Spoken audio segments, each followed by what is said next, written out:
While others were in elementary school, he bled every day just to learn how to hold a knife. While others were falling in love, he was studying eavesdropping day and night. He had been a spy, living with frostbite all over his body.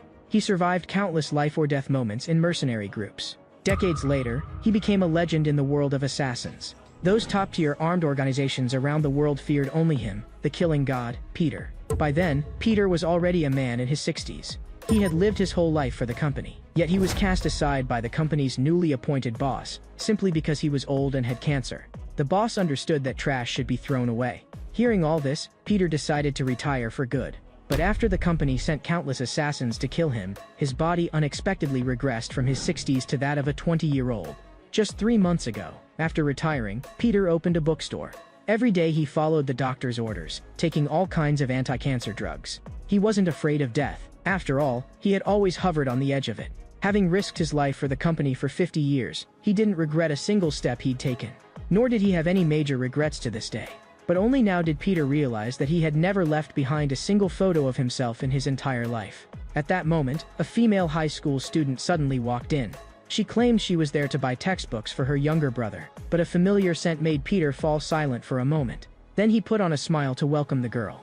She asked whether there were review materials for the 3rd year of high school. As Peter turned to search, the girl quietly drew a dagger. But Peter said calmly, "Go back now, and I'll spare your life." The woman was shocked.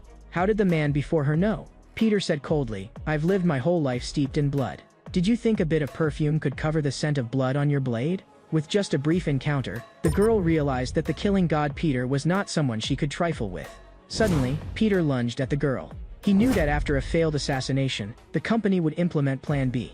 As the girl was still wondering what Plan B meant, 2 assassins appeared on the bookshelves. The girl clearly didn't fully understand the company's rules. After a mission failed, even the assassins would be eliminated. Peter rushed to the other side of the shelves. As he drew his pistol and turned, he found the girl had already been taken hostage by the 2 assassins. And just then, he suddenly lost control of his body. The assassins sneered, "Is this old geezer really the legendary Peter?" Then the boss's intel man, Optiman, stepped out from the back. He said coldly, "Even with your unparalleled achievements, you still can't beat a terminal illness." Peter asked them what the reason was for killing him. Optiman said bluntly, "The moment you go out, you'll be hunted by tens of thousands of killers, because the bounty for killing you is a full 7.6 billion. And that number happened to be the money Peter had saved over a lifetime of risking his life. Optiman cackled, "Senior, once you die, that money will naturally fall into someone else's hands. So, Senior, you have to die by my hand." A flurry of punches rained down on Peter, and he was hurled hard across the room. Optiman said, "Looks like this guy passed out." Suddenly, Peter snapped his hand up and gave them a gift. It was a high-powered flashbang. The entire bookstore exploded into light, and Peter escaped by relying on his familiarity with the layout. The assassins judged that Peter had lost too much blood and shouldn't be able to run far. He collapsed beneath a slide in a park. Just now, in order to protect the girl, his abdomen had been pierced by a bullet. Facing cancer, he could put up no resistance. Having devoted 50 years to the company, he had never coveted wealth and glory. He couldn't understand why he had to end up like this. Peter was deeply unwilling to die like this.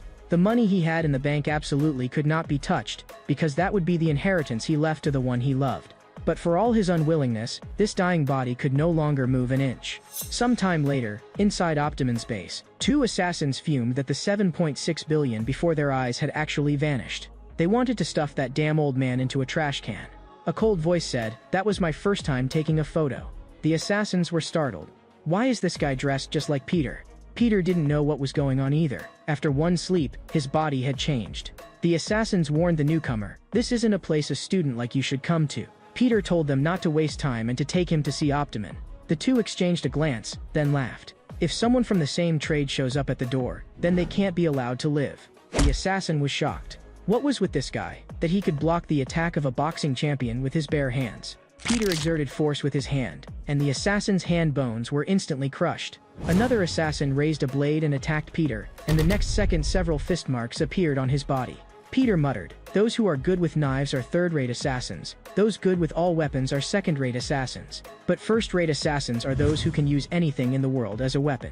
Seeing the other side use an octopus leg, the assassin instantly felt humiliated. He attacked in a rage, and Peter flicked the octopus leg to knock the assassin's knife away. He then suddenly wrapped him up with the octopus leg. These fools who don't know life from death are far too weak. So let me be the one to send you to hell. I, Peter, was once known as the #1 man in the industry. After one sleep, I actually turned back into my younger self. The old Peter the company is looking for is already dead. What remains is the rejuvenated killing god. The Maybach sped through the rainy night. Optiman knew that before long the company would officially issue a wanted order for Peter. He had to capture the dying Peter before then. Meanwhile, Peter left Optiman's base. Then it's time to take care of that bald guy. Peter went to the restroom. Under the startled gazes of passers-by, he looked at himself in the mirror in disbelief. The gunshot wound that pierced his abdomen had vanished, and the searing pain from the cancer cells was gone too. Peter had completely reverted to his younger self. Although he didn't know why, those people definitely wouldn't recognize how he looks now. However, before the next move, he had to buy a set of clothes first. Just then he noticed that in a strictly no-smoking area, two burly men were brazenly smoking and chatting away. He apologized and politely asked if they could go outside to smoke. But the two spewed filthy language and contemptuously told him to get lost quick, or he'd die a miserable death. They're not wrong. I'd better not waste time on guys like this. Since I can't waste time, let's make it quick. Peter slowly walked toward the two puffing away, intending to show them what happens when you disrespect your elders. One of the burly men raised his palm with a sneer. In the next instant, two heavy punches landed on him, and his windpipe caved in on the spot. The other burly man asked in terror, "Who on earth are you?" Though he didn't know the man, Peter knew the knife in his hand was a folding knife. He was holding it backward. With that grip, if he swung it he'd end up cutting his own fingers. The burly man roared, "Who said I was going to swing it?" But Peter knew that someone about to thrust wouldn't extend his arm first. Humiliated and enraged, the burly man moved to draw the blade. Peter easily knocked the knife from his hand, then took the man's own knife and stabbed toward him. But Peter didn't stab him. If he'd really wanted to, the man would have died 3 times over already. The burly man asked in terror, "Who on earth are you?" Peter crushed his collarbone and warned, "If you knew what I do, you'd have to die here." Afterward, Peter discovered that the 7.6 billion in his bank card was gone. He had clearly said not to touch that money. That was the enormous inheritance he'd left for the one he loved. At that moment, the kids behind him were excitedly talking about receiving scholarships from the Glory Club. The place where Peter grew up was called Yongguang Orphanage, once a small operation run by a religious organization. 50 years later, it had transformed into a large conglomerate with tremendous influence across all sectors. Wearing the mask called the Glory Club, it engaged in all sorts of illegal dealings. After all, that was the company to which Peter had devoted his life, so it had to be destroyed by his own hands. Inside the slaughterhouse late at night, the butcher sneered, "Why did you come alone to deal with me?" Optiman scoffed back, "You're not Peter. For trash like you, me coming alone is already more than you deserve." The butcher knew a guest was coming tonight, so he had specially prepared a full feast. The next second, 4 Bagner mercenaries stepped out of the shadows. The butcher knew Optiman wasn't one of the Glory Club's 12 apostles. He didn't understand what gave Optiman the nerve to be so arrogant. The butcher ordered that the guest be properly entertained. Optiman's face kept facing the butcher. A minute later, the butcher collapsed to the floor in terror. He couldn't understand how a human could move like an octopus. Optiman said coldly, "Even with all this you've prepared, it's not enough to get stuck between my teeth." After all, he had taken first in the nation in jiu-jitsu, thanks to his contortionist flexibility. In the next instant, with his neck rotated 180 degrees, he charged at the butcher. A moment later, Optiman returned to his own base. He saw the mess inside the base. The surveillance cameras had been destroyed, and there were no traces of weapons being used at the scene. Optiman was puzzled. How did that old man Peter escape death, and even kill their men? He told the girl that if she discovered Peter's whereabouts, she should report to him immediately. At that moment, the base's door was opened by someone. The waiter wondered what was going on. Clearly, they weren't open today. He politely asked the visitor, "Is there something you need? Did we arrange something privately?" Peter said coolly, "We didn't set anything up, but there's a bit of a score to settle." Optiman asked in confusion, "Have I pressed you about a debt you owe?" Peter said coldly, "That's right, about 7.6 billion. Optiman gave a slight smile, then gave a curt order. "Lock the door." He couldn't figure out how the kid in front of him knew information about Peter. The waiter had a round chambered. Optiman stared coldly at the uninvited guest, not knowing where this punk got his nerve. The kid showed not a trace of panic. So Optiman gave the uninvited guest 2 choices. Tell him Peter's whereabouts and leave alive, or resist and get his brains blown out. Peter replied calmly, "I don't want either of those. How about I give you a third option? Though everyone who knew this has died, I am Peter, and I killed your 2 subordinates as well." Optiman was baffled. What nonsense was this guy spouting? He wondered, so those 2 weren't killed by Peter, but by this kid? Optiman didn't understand why this kid wanted to attack him. He advised, "Kid, this is a real gun. Just tell me what I want and hurry up and leave. What exactly is your relationship with Peter?" The girl also raised her dagger, ready for combat. Peter was helpless. Octomon actually didn't believe he was Peter, so the only option left was to kill him. Octomon ordered the underling with the raised gun, "Leave that guy with one breath left." The next second, a chopstick appeared in the underling's neck and at his gun's muzzle. He fell to the ground, completely motionless. The girl was shocked that his vital points had been pierced directly by chopsticks. And the man who looked about her age picked up another pair of chopsticks. The girl was stunned. Search the whole country and you still wouldn't find someone with this kind of ability. Octomon sneered, "Pretty cool. With your kind of skill, how about working with our glory club? You dog bastard." Peter quickly raised the table to block the bullets. Octomon scoffed, "So you really are just a kid? This isn't a movie. Tables like that can't stop bullets." A large pool of blood had already spread out from under the table. As Octomon continued to make overtures, he walked toward it. Suddenly he lunged forward, raising his gun to fire. He realized that what was on the floor wasn't blood but chili oil. Octomon immediately began searching around for his target. At that moment, Peter was hanging on the wall, spraying chili oil from his mouth straight into his eyes. He then quickly smacked Octomon's gun hand offline and instantly disassembled his gun. Octomon couldn't react at all. He couldn't even see the guy's movements clearly. He couldn't understand. Was this guy really as young as he looked? Octomon's neck was twisted 180 degrees, and he fell to the ground, motionless. He couldn't make sense of it. Did this even make sense? In over a dozen years, he had fought hundreds of people, yet he had never seen someone this young with such strength. When Octomon was a child, he had heard his instructor speak of a sure-death tactic. When facing a powerful opponent, you should exploit the instant he relaxes his guard to create a distraction. From then on, he trained hard in a technique only he could pull off. Day after day of training, Octomon finally achieved it. He was confident he would never lose to anyone again. Octomon's eyes flew wide open. He clamped tightly onto the leg in front of him and unleashed his most powerful sure-death tactic. Octomon roared, "I started doing this over 10 years ago. I've eaten more salt than a brat like you has eaten rice. Got it? You little punk, go to hell." Just then, a voice praised, "You held out quite a while." Octomon looked up to see the target standing off to the side, completely unscathed. He had mistaken the person and strangled his own subordinate. Octomon had been in this line of work for over a decade, so he could judge accurately that he would die at this man's hands. Octomon finally realized that this guy's strength even exceeded the level of the 12 apostles. He hurriedly begged for mercy, hoping to negotiate. Octomon grabbed the girl beside him and told Peter to take her away. He said that although she lacked combat experience, she would have other uses. Peter said coolly, as expected of a Glory Club member, quick on the uptake. "Deal, then." Hearing this, Octomon dashed for the door. He secretly thought that once he got back, he would investigate the guy's background and then kill him. Just then he heard the man behind him utter the 4 words, "Sure-death tactic." If, at the moment you think you've won, you turn your back to your opponent, then you're not far from death yourself. Those were clearly the words Octomon's instructor had said to him. An impossible thought suddenly flashed through Octomon's mind. In the young man before him, he saw the shadow of his instructor, Peter.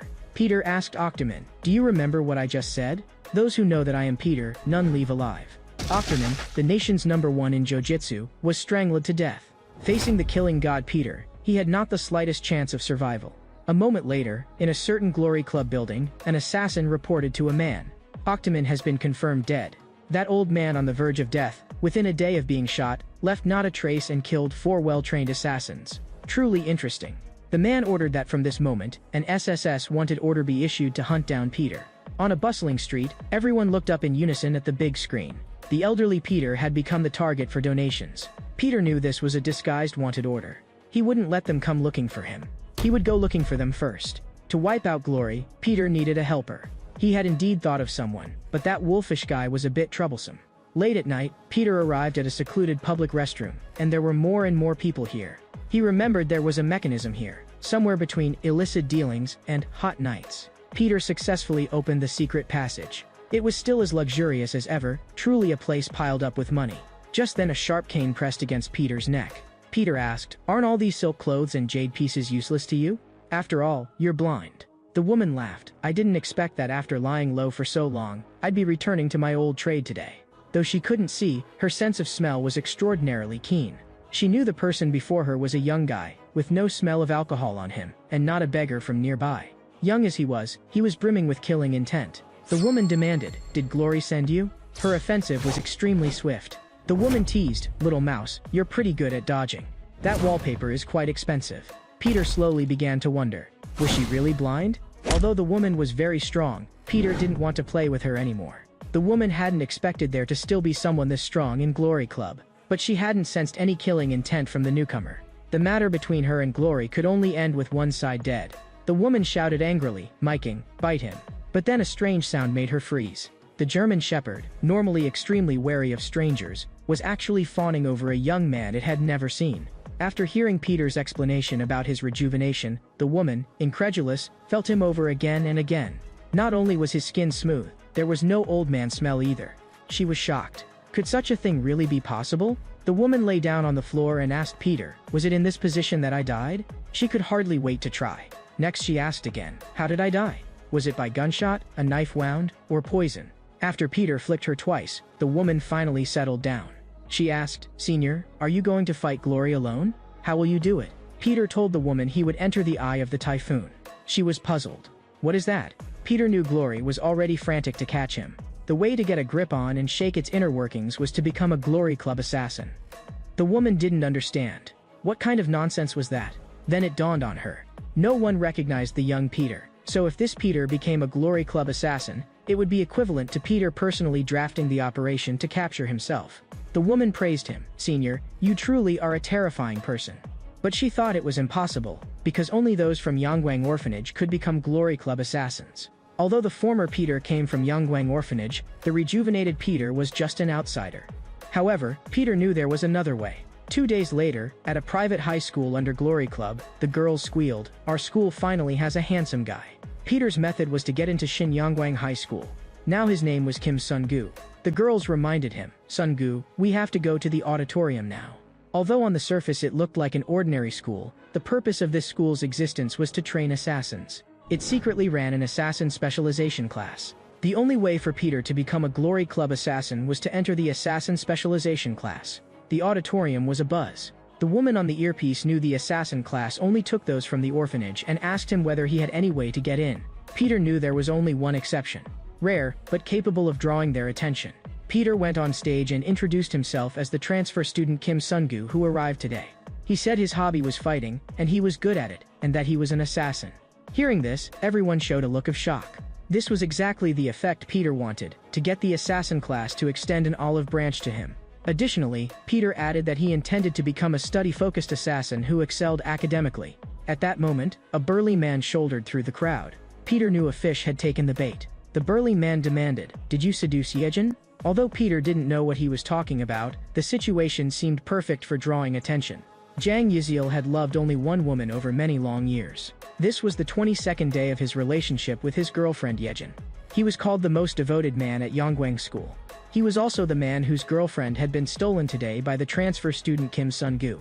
Jang Yiziel wanted revenge. This man who dominated Mapo district with his fists, for the first time in his life, felt the breath of death. In the final moment of his life, he apologized to Yejin. "Appa couldn't protect you." But Peter's fist did not fall. He flicked him on the forehead. Jang Yiziel collapsed to the ground, sitting. Just then a teacher ran over and scolded. "How dare you fight on this sacred campus?" He demanded, "Brat, what does your father do?" Peter said he was probably already deceased. The teacher apologized but still dragged him away. Members of the assassin class watching from above found the transfer student somewhat interesting. They were considering whether to get rid of this presumptuous guy. Bayal in the crowd was dumbfounded. She couldn't fathom how that man had shown up here. Was he trying to destroy this school? At lunchtime, Bayal heard someone call out. "The classmates were too enthusiastic, so I came here to take refuge." Bayal, why are you here?" Bayal, feeling a bit guilty, said she had no appetite, but Peter noted that the amount of food on her tray seemed a bit much. Bayal recalled the scene from back then. At the time Peter asked her, "Do you want to live? Then say it was this man who killed the people here. That sentence will save your life." Bayal asked, "I kept my promise to you, so why did you still come looking for me? Are you here to silence me? Because of you I've become a surveillance target of the company. Do you know how exhausted I am now?" Peter said, "I didn't come for you. And this bit of pressure is yours to bear.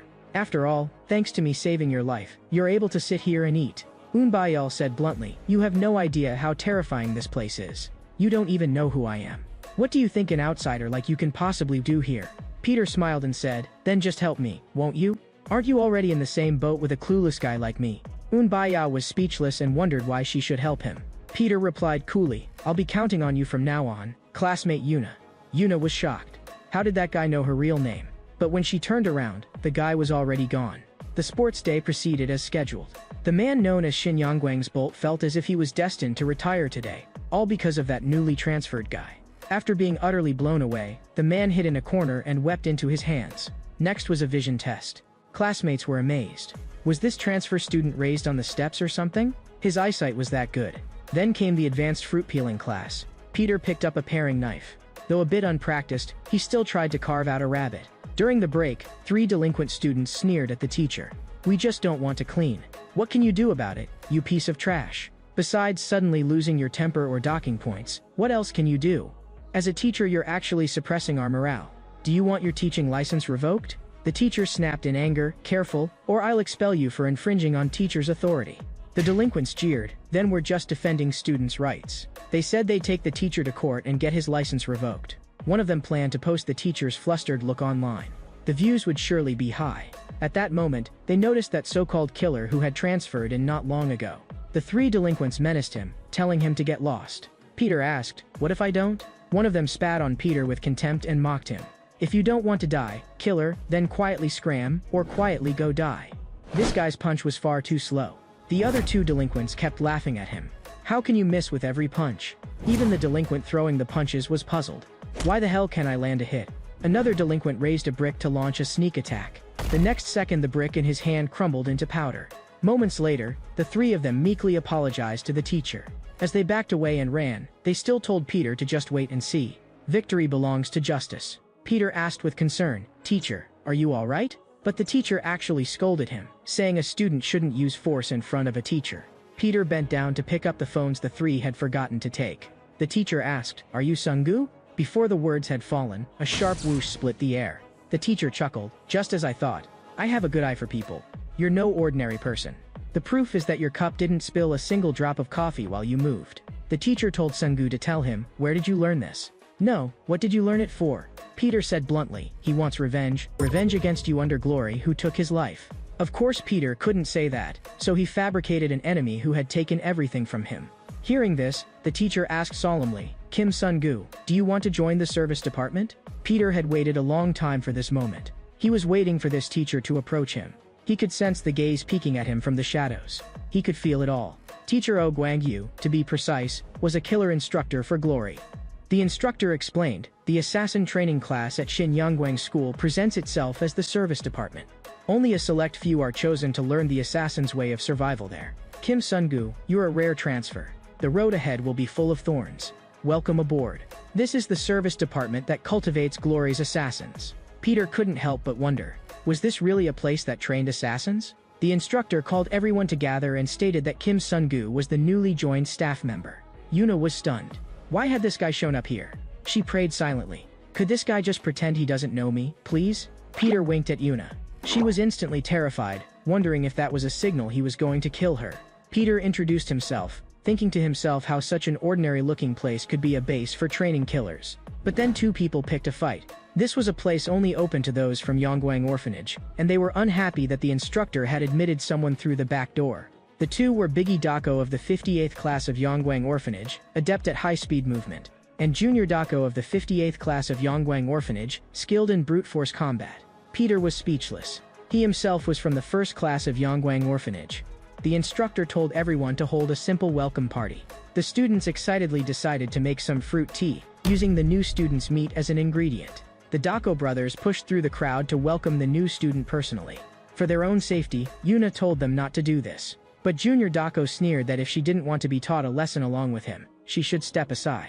They asked whether the transfer student had fought outside before. Was he some so-called boss of Mapo or something? Peter could no longer remember how many times he'd fought. The Dako brothers advised the transfer student, "Get nervous, because today will be the last time you ever fight." Biggie Dako said coldly, "This is not a place for people like the boss of Mapo to come. People like that could never understand what we stake our lives for." Junior Dako continued, "We're doing this to become the strongest assassins in the world, like that person." The person they spoke of was none other than Apostle Peter. So the Dako brothers detested those who got in through the back door. The 3 of them spaced out from one another. Peter couldn't be bothered to listen to the 2 of them take turns spouting nonsense. "So the 2 of you come at me together.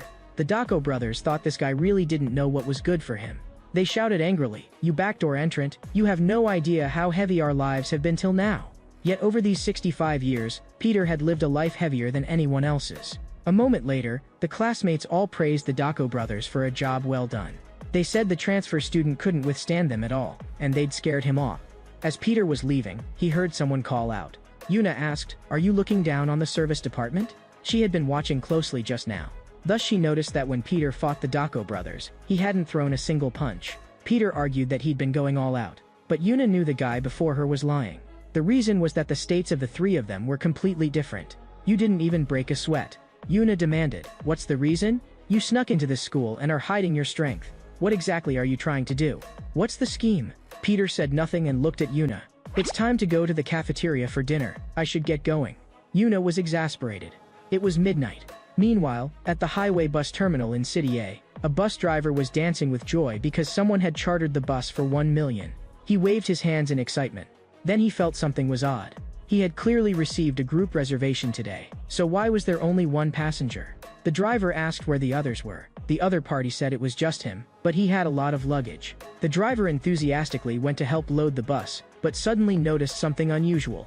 The passenger knocked his hand away and asked, "Want to bet on what's inside the suitcase?" Sometime later, the bus started up. Although the driver hadn't taken the bet, he was certain he hadn't seen wrong. That suitcase just now was clearly moving. "Instructor, we've received a commission here. The client is Chairman Choi Yun-chong of the Data Group, one of Glory's biggest sponsors. The team that successfully completes this commission will receive the chairman's recommendation and immediately obtain a service qualification certificate. In other words, they become official assassins. The content of the commission is to rescue a hostage. Recently, kidnappings targeting students have happened frequently, but the issue is that among the abducted is Chairman Choi's only son." A student asked, "For finding the chairman's son, can't we just call the police?" Even so, the instructor knew Chairman Choi wanted revenge. "Then let's start sign-ups now. If you don't go, you'll have to train here another 2 years to become official assassins." Giving a big case like this to students feels a bit strange. A disdainful voice said, "You'll just rot here for life." The Dako brothers decisively raised their hands to sign up for the operation. Suddenly they seemed to see something funny and burst out laughing. The backdoor entrant and the wimp were signing up too.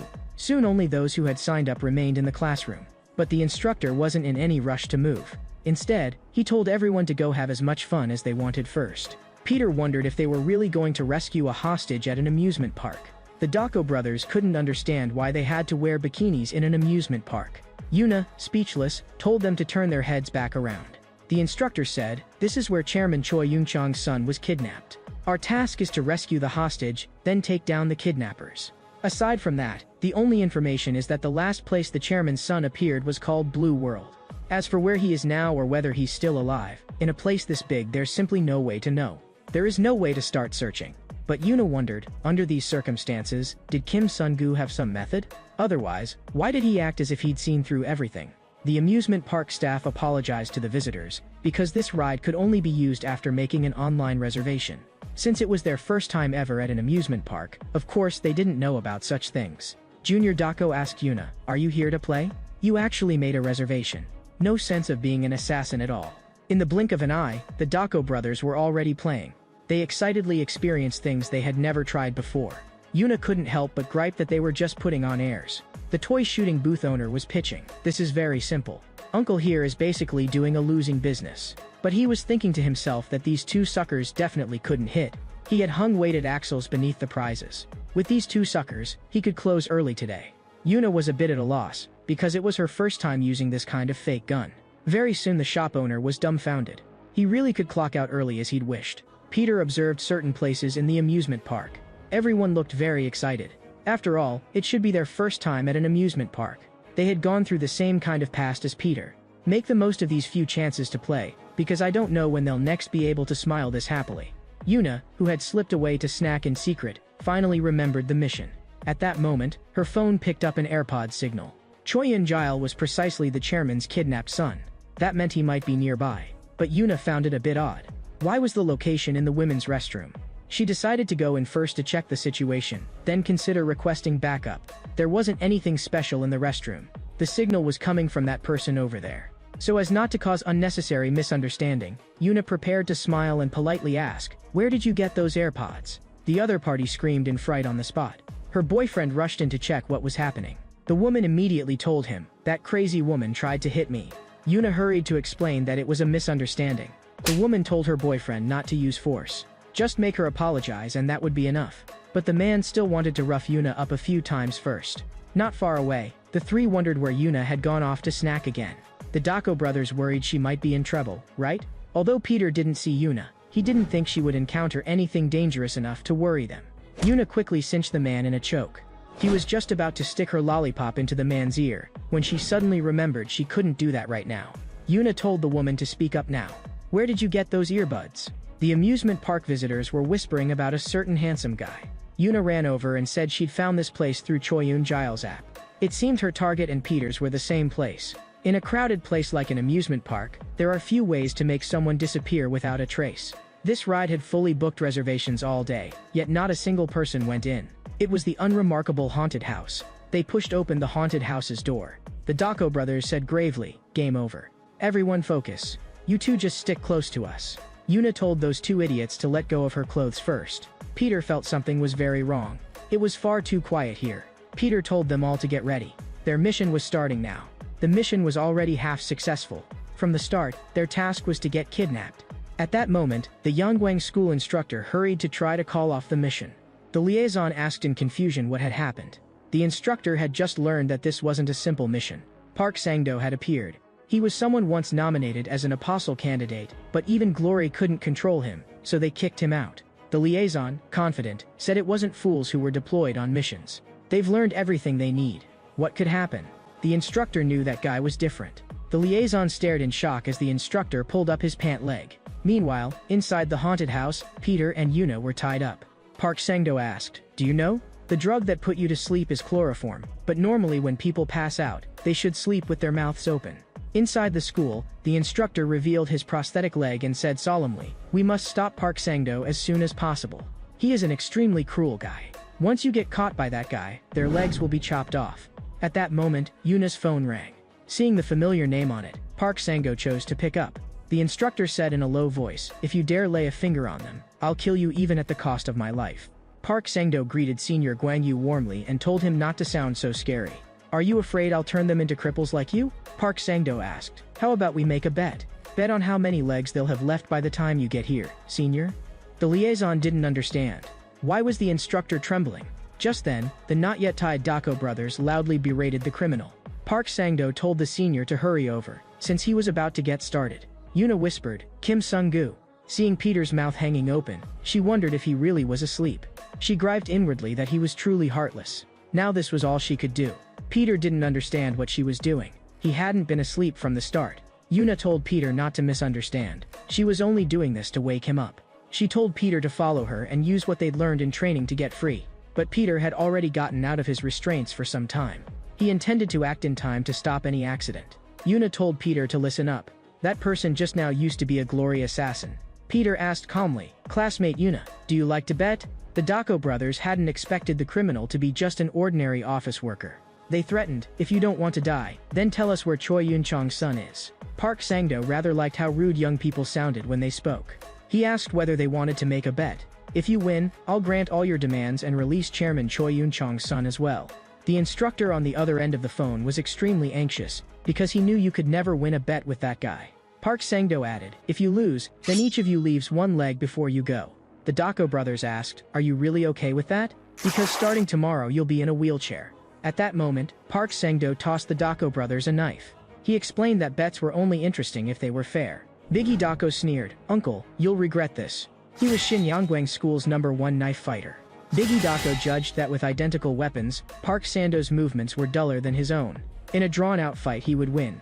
But Biggie Dako didn't understand what was going on. The two were clearly the same type of knife, yet they felt very different. Park Sang-do asked, "Young man, what's wrong? Is there a problem?" Biggie Dako finally discovered the shameless bastard's trick. The knife didn't have a blade at all. At this point, Peter and Yuna also felt like helping. But Biggie Dako blocked the two of them and roared, "Stay out of it. This is a fight between us. If we two brothers can't beat that middle-aged man, you won't be his match either." The Dako brothers understood that Park Sang-do wouldn't know what their goal was. The final hurdle for graduating from the orphanage was Hell Week, where they had to spend a month in a place with no water or food. The supplies issued to them were only a gun and a single bullet. They had to survive in that place where thousands of beasts roamed. Everyone used their bullet on different things. Some used it for hunting, some to betray their friends, and some to end their own lives. Thus pride arose in the Dako brothers' hearts. Better to fight to live than die like that. The two of them saved their bullet until the very end. At the time they had an intuition. One day this bullet would decide the brothers' fate. Only after Hell Week ended did the Dako brothers learn that out of 181 orphans in the 58th cohort, only 2 had passed. Then they learned a shocking piece of news. The apostle killer Peter, who was their age back then, had set a record never seen before or since. Moreover, in the 58 years of Hell Week training, he was the only one who never used his bullet. To become someone like the killer Peter, to become the strongest assassin, the Dako brothers had devoted at least 10 years of their time. In their eyes, the middle-aged man before them was nothing but a stepping stone. Junior Dako quickly clamped down on Park Sang-do. Biggie Dako had said before that he would make Park Sang-do regret giving him the knife. Park Sang-do cackled. Maybe what should be cut off isn't the legs, but this arm? Biggie Dako let go of the knife in his hand, because he knew that without a blade it couldn't cut. So Junior Dako just needed to stab hard. The knife in Junior Dako's hand thrust out fiercely. Park Sang-do asked coldly, "Do you want to become a killer like Peter? Don't delude yourself." Junior Dako was shocked. He actually shattered his own knife. This is a Nepalese curved blade called a kukri. In both mass and weight it is 3 times that of an ordinary knife. Park Sang-do had trained with this blade his whole life. This thing was faster than a knife and heavier than an axe. It was a life-taking weapon in itself. Combined with Park Sang-do, who excelled at eskrima, it could truly be called a meat grinder. The Dako brothers hadn't expected that he could wield such a heavy blade so nimbly. They realized that this middle-aged man was no ordinary office worker, but a monster through and through. Before losing consciousness, the Dako brothers told Yuna and Kim Sun-gyu to run. Park Sang-do told Yuna to stop making a fuss. How could he possibly be ruthless to students? But since they'd made a bet, it had to be wrapped up. "Then each of you leave a leg." The instructor on the other end of the phone roared, "No, I'll give you my other leg. Please don't touch them." Just then a voice asked Park Sang-do, "Want to make a bet? The stakes are doubled. Bet 2 legs and an arm, and if you're willing, throw in your life as well." Park Sang-do smiled and said, "A bunch of interesting folks have arrived. Worthy of glory." He tossed Peter a knife and smiled. "Bets are only interesting if they're fair." Peter stopped Yuna, who wanted to dissuade him, and casually picked up something from the ground beside him. Peter said that using this tray would be enough. Park Sang-do immediately let out a derisive laugh. He laughed loudly and said, "How amusing. But, student, Uncle here won't go easy on you just because you're young." Park Sang-do's offensive was extremely fierce. He teased as he asked, "How many strikes do you think you can block with a nickel-silver tray? Pray you can survive even one." On the other side, the instructor suddenly, for some reason, could hear only a burst of static. He absolutely could not let what happened that day happen again. He couldn't let everyone die at Park Sang-do's hands like that day. That day, Park Sang-do told the croupier not to be nervous. He asked the lady, "Want to make a bet with yourself? Bet on whether I'll be alive or dead when I leave here.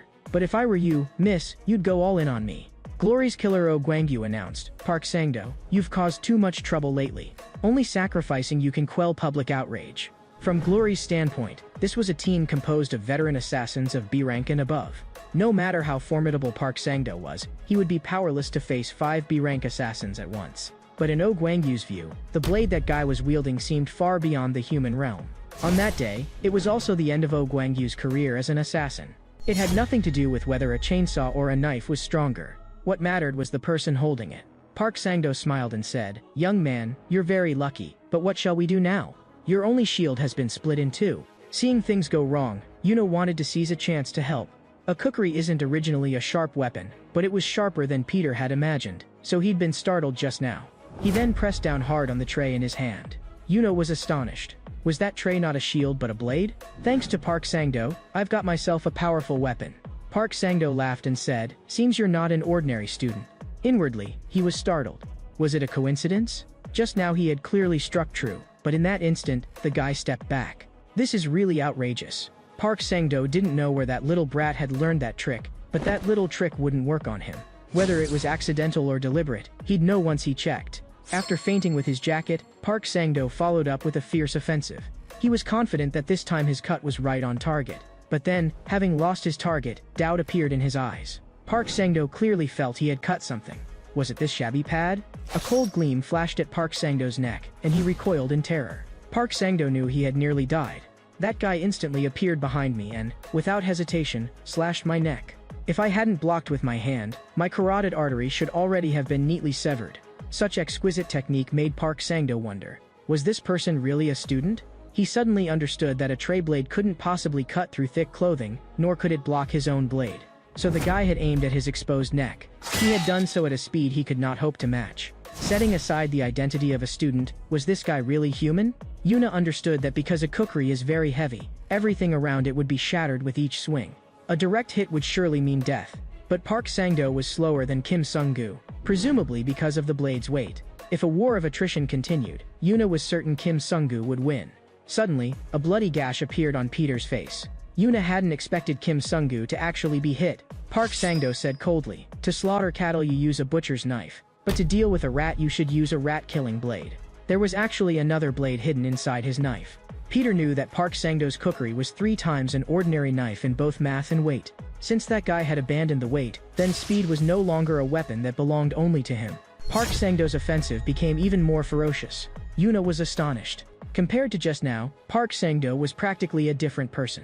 But she found it odd. That kind of spike was clearly a weapon meant for stabbing. Why was Park Sang-do only brandishing it? Park Sang-do quickly adjusted his angle. He was going to kill the bastard in front of him. But the sure kill strike he was preparing froze in midair. Park Sang-do was shocked. Why couldn't his hand move? Peter asked him, "What's wrong? Is your hand out of strength?" Park Sang-do finally realized. That guy hadn't been trying to cut off his neck. From the very beginning, his target had been his hand. Peter said coolly, "The flexors, extensors, abductors, the median nerve, radial nerve, ulnar nerve, and so on, all the muscles, nerves, and ligaments needed to grip something, I've already severed them for you." From the very beginning, Peter had no intention of killing him. Park Sang-do couldn't comprehend. The person before him now was neither a student nor a kid. He couldn't understand how many people this guy had devoured. Park Sang-do had just said that a nickel-silver tray couldn't beat a steel blade. Then to wrap things up from here, Peter would show him what it meant to pit an egg against a rock. Most of Park Sang-do's past memories were of being bullied. Those guys jeered as they urinated on him. Every day, Park Sang-do fantasized about killing those bastards. But he didn't have the strength or the courage to resist. When Park Sang-do wished he could leave this world, a voice asked, "Do you want to make a bet with me?" The words made Park Sang-do's heart suddenly race. His feeble legs also involuntarily propped up his teetering body on the cliff's edge. Although Park Sang-do didn't know why, one thing was very clear to him. A wager with his life on the line could make him strong. Dopamine, serotonin, and adrenaline were secreted madly. Every time he gambled with his life, Park Sang-do could feel pleasure and power. Betting became his addiction. In every subsequent wager, Park Sang-do was the winner. He was the strongest. But now, Park Sang-do was being brutally beaten. The opponent looked like a snout-nosed brat. Park Sang-do roared, "Kneel. If you don't, I'll blow all of this up." Chairman Choi Yun-chang's son was in those suitcases. If the grenade really went off, everyone here would die, because gas pipes were connected to the ceiling. Park Sang-do bellowed, "Kneel if you don't want mutual destruction." Peter said disdainfully, "Save it for when you can actually do it." Peter warned Park Sang-do, "I've already pulled the grenade's pin. If you don't want to die, clamp it tight with your jaw." That's how you're supposed to make a threat. Peter's fists kept raining down on Park Sang-do. Looked like he was biting down pretty well. Peter reinserted the pin and told Park Sang-do to get up. "We're not done yet." Park Sang-do shouted, "I didn't want to take it this far." Yuna was surprised. What was he trying to do now? Yet Park Sang-do merely knelt and begged me, "Let's call it a draw with him." At this moment the instructor also arrived here. He saw an unbelievable scene. The once overbearing Park Sang-do was now humbly begging for mercy. And just like that, the incident came to an end. Chairman Choi Yun-chang's son, together with the others who had been kidnapped, was rescued. Park Sang-do was taken to Glory headquarters. Oh Guang-yu still couldn't believe that the nightmare who ruined his assassin career was dead. Those kids who were still students had actually done it. Although Oh Guang-yu noticed many suspicious points, even the people involved denied it, so he had nothing to say. Because of this mission, the 4 of them became official assassins. But the Dako brothers were displeased. "We captured an assassin presumed to be S rank, and yet the IDs issued to us are only D rank." As the elevator door slowly opened, 2 burly, long-haired men appeared before them. The Dako brothers felt they'd come to the wrong place. They hurriedly apologized and tried to close the doors and leave. At that moment a woman stepped out and said, "Welcome, we've been waiting for you here." The Dako brothers quickly held the elevator doors open and said, "We're the ones you're waiting for." The woman explained, "Because you rescued young Master Unjail of the Deha group, the chairman specifically instructed us to treat you all well." After dinner, once the bespoke high-end suits were ordered, the woman led everyone to today's main stage. She explained that the Data Group is a defense company with the most advanced technology in the world. It is also responsible for supplying Glory's assassins with various combat weapons. To congratulate you on being appointed official assassins, the chairman said you can take as much as you want. The Dako brothers said arrogantly, when have we ever needed to fight with guns? We only need these. The woman, embarrassed, said, I'll courier them to you. At this moment Yuna noticed valuable Damascus knives, and one's made of S30V steel. She wanted to take one too, but she suddenly remembered she hadn't done anything that day, so she wasn't qualified to take such things. The woman asked, Mr. Kim Sun-gu, have you made your choice? Peter took only a pen, because to him everything here was a weapon. Suddenly the woman's phone rang, and she seemed to receive some instruction. Mr. Kim Sun-gu, please come with me to the chairman's office. Very soon the woman completed her errand. Chairman Choi Young-chong of the Data Group smiled and said, Welcome, student Kim Sun-gu. Peter asked in puzzlement, What did you call me here for? Choi Young-chong said lightly, I don't mean anything else, you don't need to be too nervous. No, actually, you might well be nervous. Choi Young-chong asked, Student Kim Sun-gu, why do you look exactly like Peter? In 1978, the Data Group chairman's son, Choi Young-chong, was kidnapped by the Soviets. The Soviets demanded that the Data Group hand over the missile it had developed. The chairman appealed to the United States, sending the most elite units, including Delta Force, to Moscow. However, the Soviets were not to be underestimated. The Delta Force sent in was wiped out. In desperation, the Data Group's chairman at the time could only go to that place, the sacred Yangguang Church.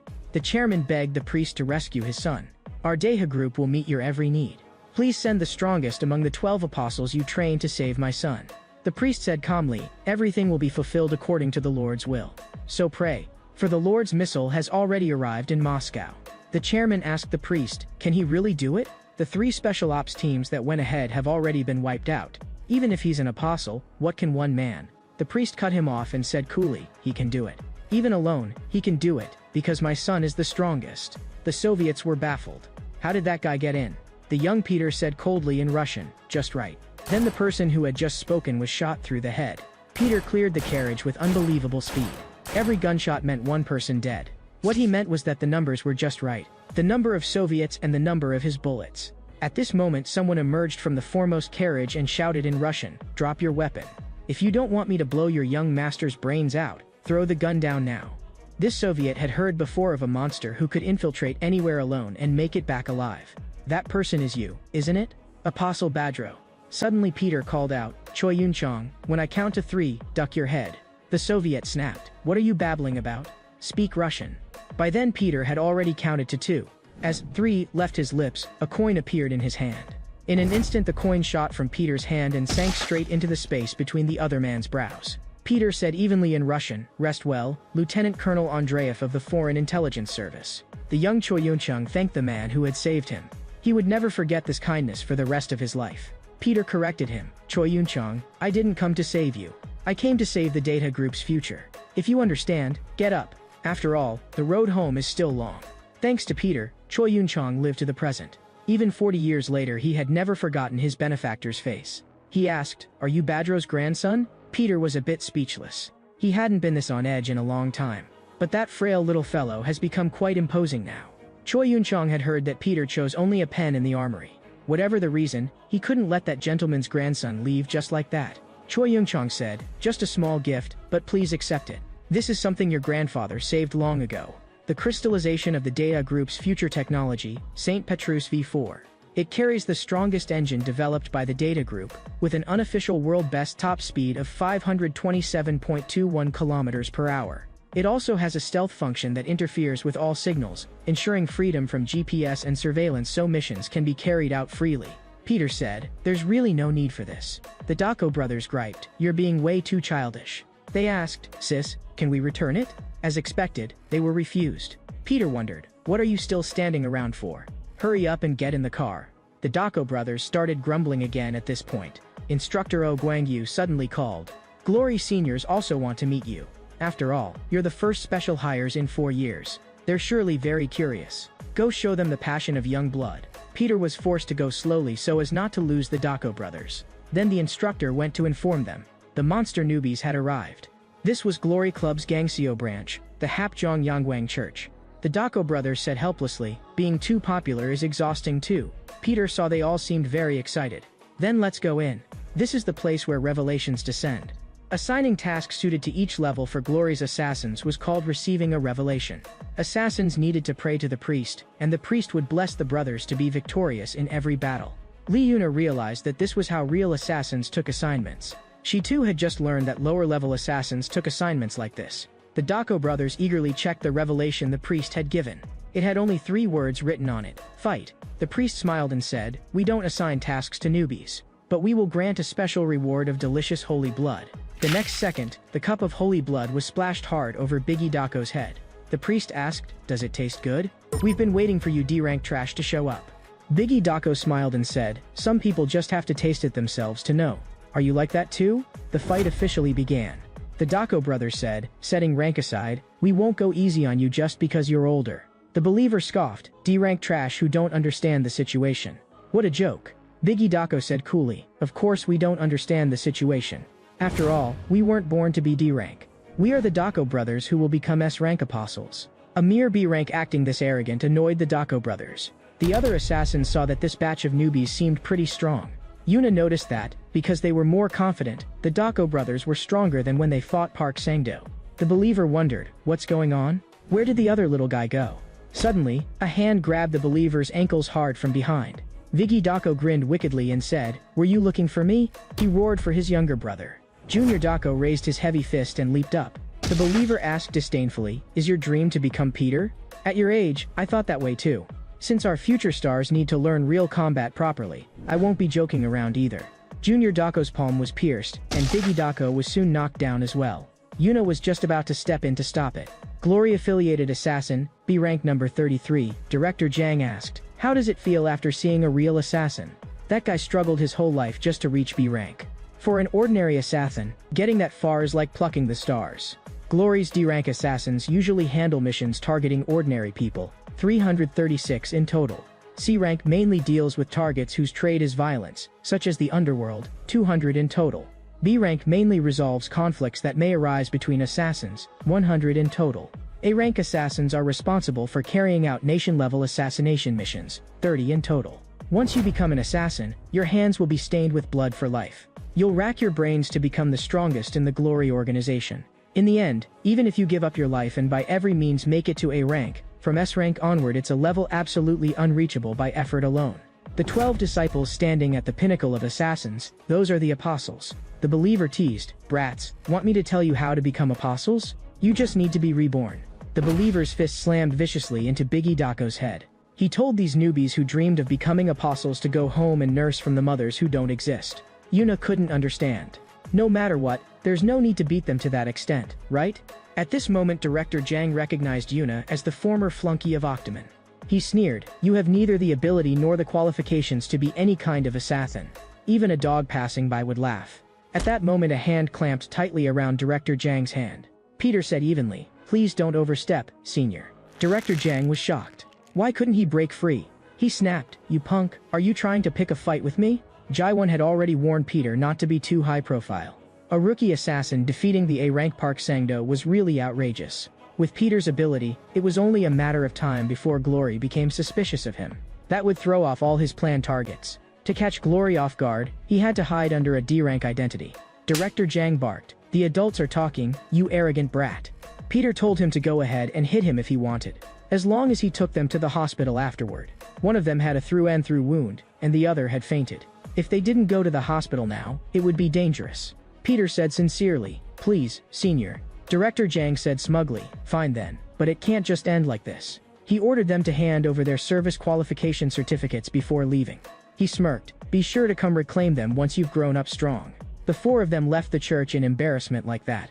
Biggie Dako didn't understand. What the heck was that supposed to be? If we say the certificates were lost, Instructor Oh Guangyu will definitely yank all our hair out.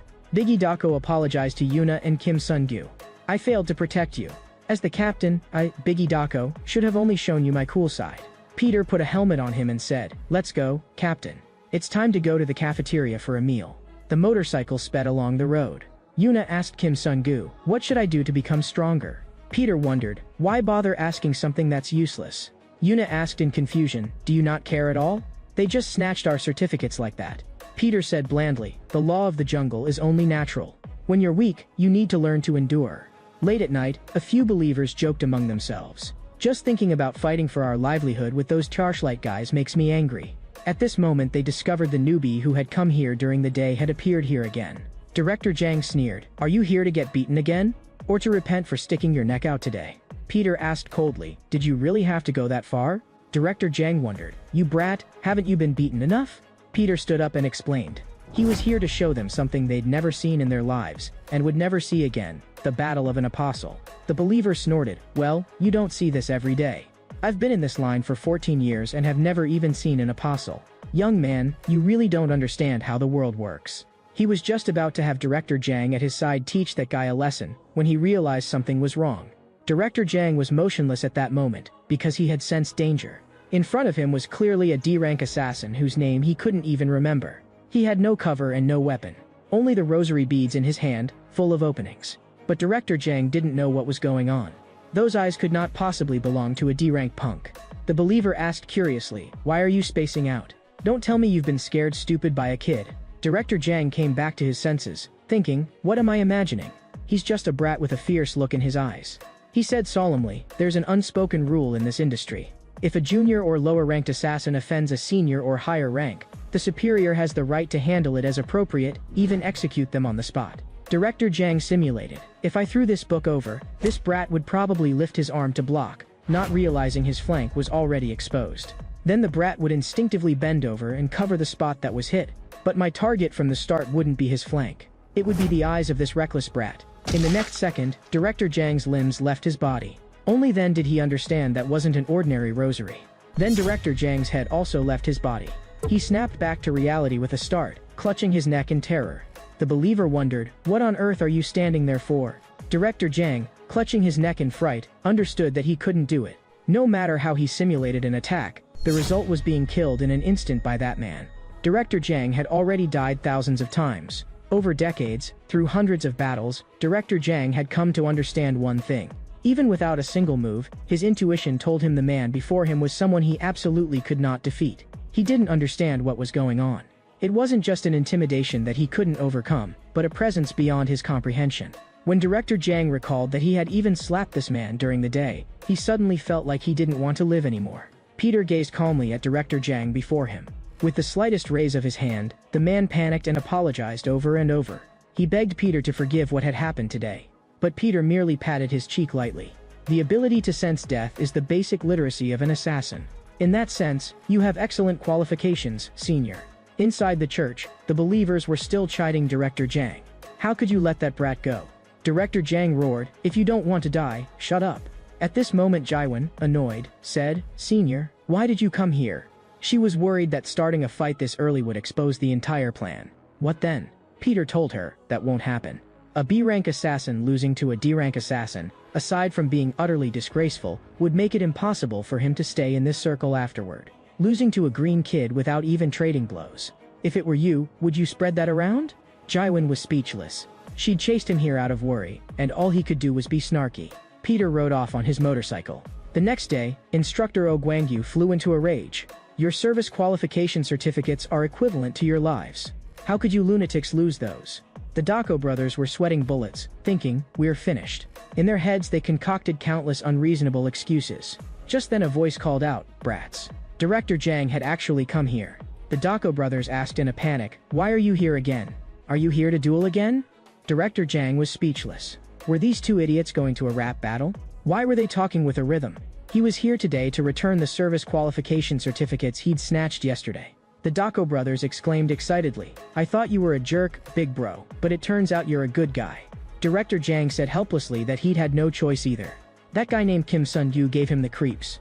The Dako brothers respectfully bid Director Zhang farewell. Now we should give this back to Yuna. But I haven't seen classmate Yuna at all. In the sparring hall at that moment, Yuna was desperately practicing assassination. When facing Park Sang-do, she had been powerless. Even in the church, she could only stand by and watch. Yuna was angry at herself for being so useless. She was still too weak. Yuna knew that at this rate, her younger brother Yujin would be in great danger. Peter asked her, puzzled, what's there to be ashamed of? Peter handed Yuna's certificate back to her, but she felt she wasn't qualified to accept it. Peter asked, "Is it because of your brother? You feel useless and want to become an ill-suited assassin all for your brother's sake?" Yuna snapped, "You don't know anything. What gives you the right to say that?" Peter didn't know her very well, true, but it wasn't like he knew nothing. "For example, your brother isn't your biological brother." Peter asked Yuna, "What exactly happened between you and your brother?" At the orphanage, Yujin always clung to Yuna to play. He asked Yuna, "Aren't we family?"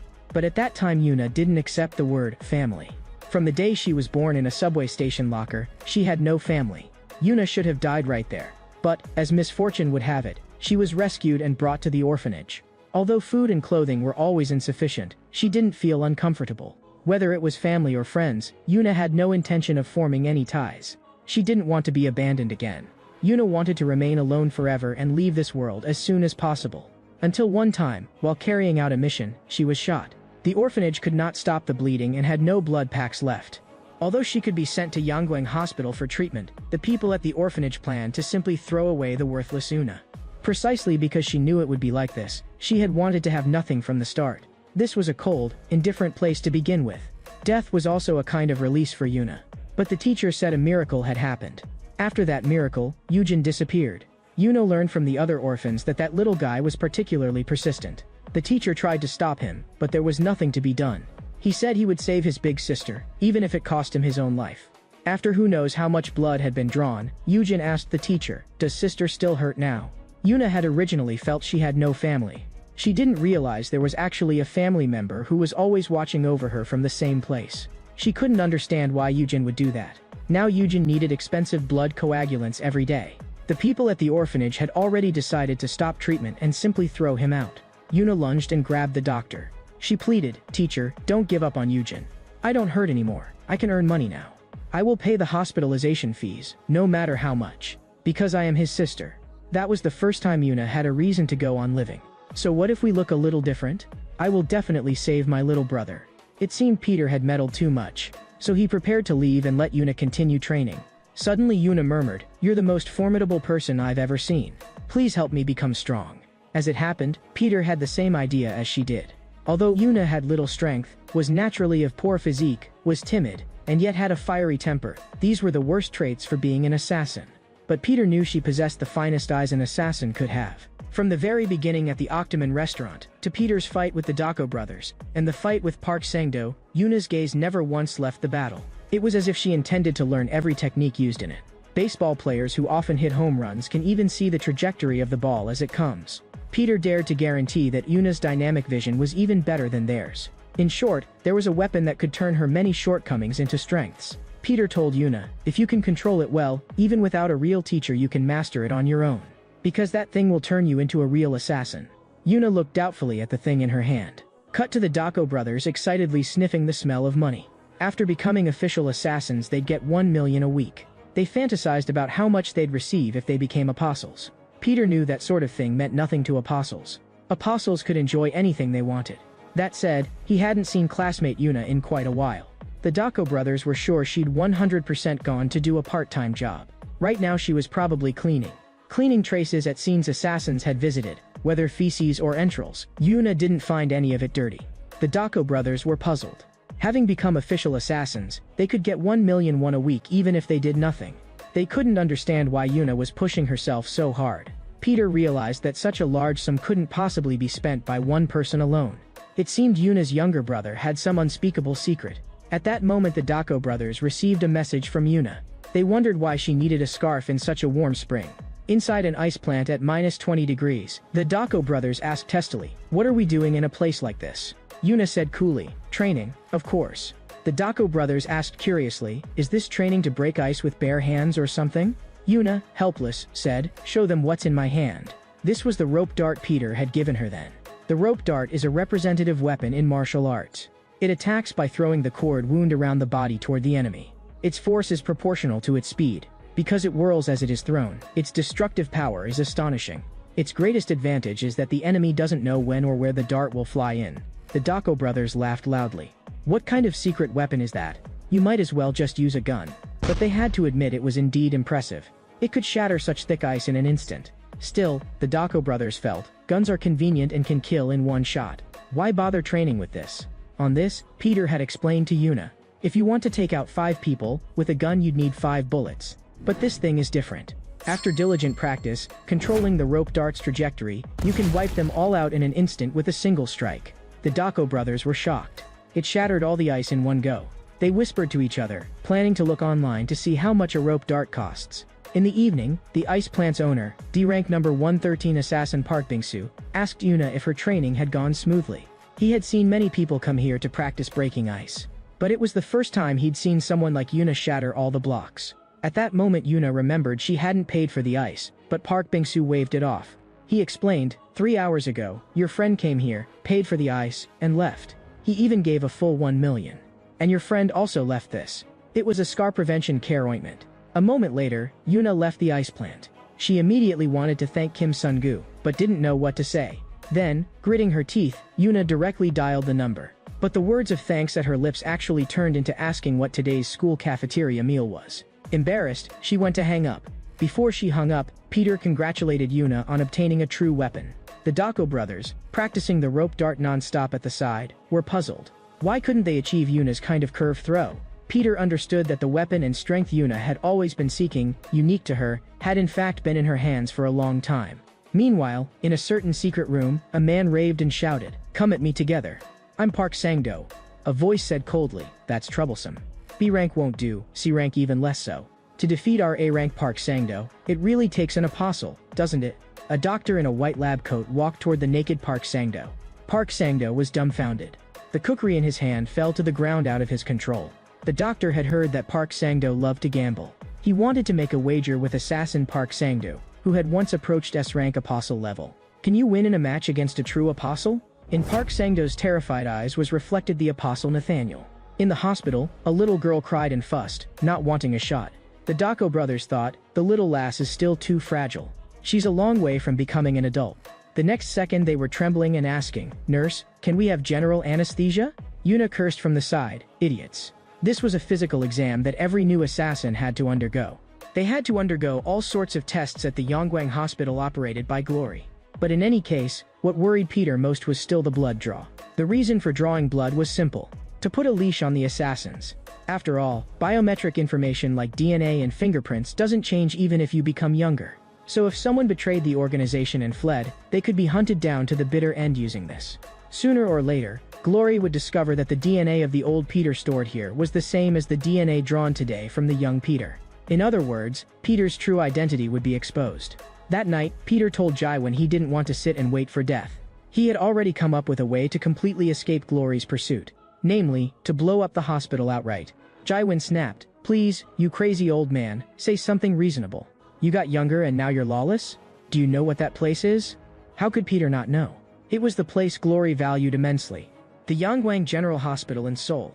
As the largest hospital in Korea run by Glory, although it looked ordinary on the surface, in fact it mainly handled assassinations disguised as medical accidents. It treated injured assassins and hid corpses. It was a hospital dedicated to serving assassins. Peter knew his DNA would be managed by the hospital's data center, so he could only blow up the center.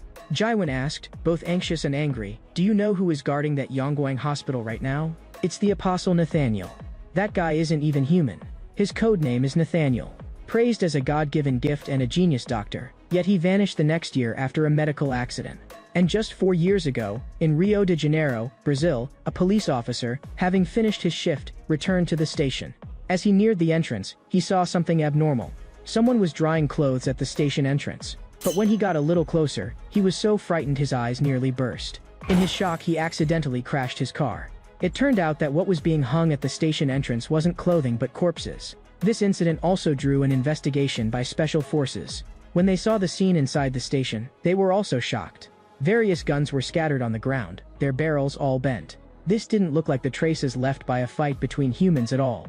The special forces squad leader quickly realized something was wrong. Suddenly a large hand reached out from the darkness. A team member was instantly dragged into a gloomy room. After a burst of bone-crushing sounds, the room returned to dead silence. In the moonlight, the ceiling was studded with corpses. A tall, imposing figure slowly emerged.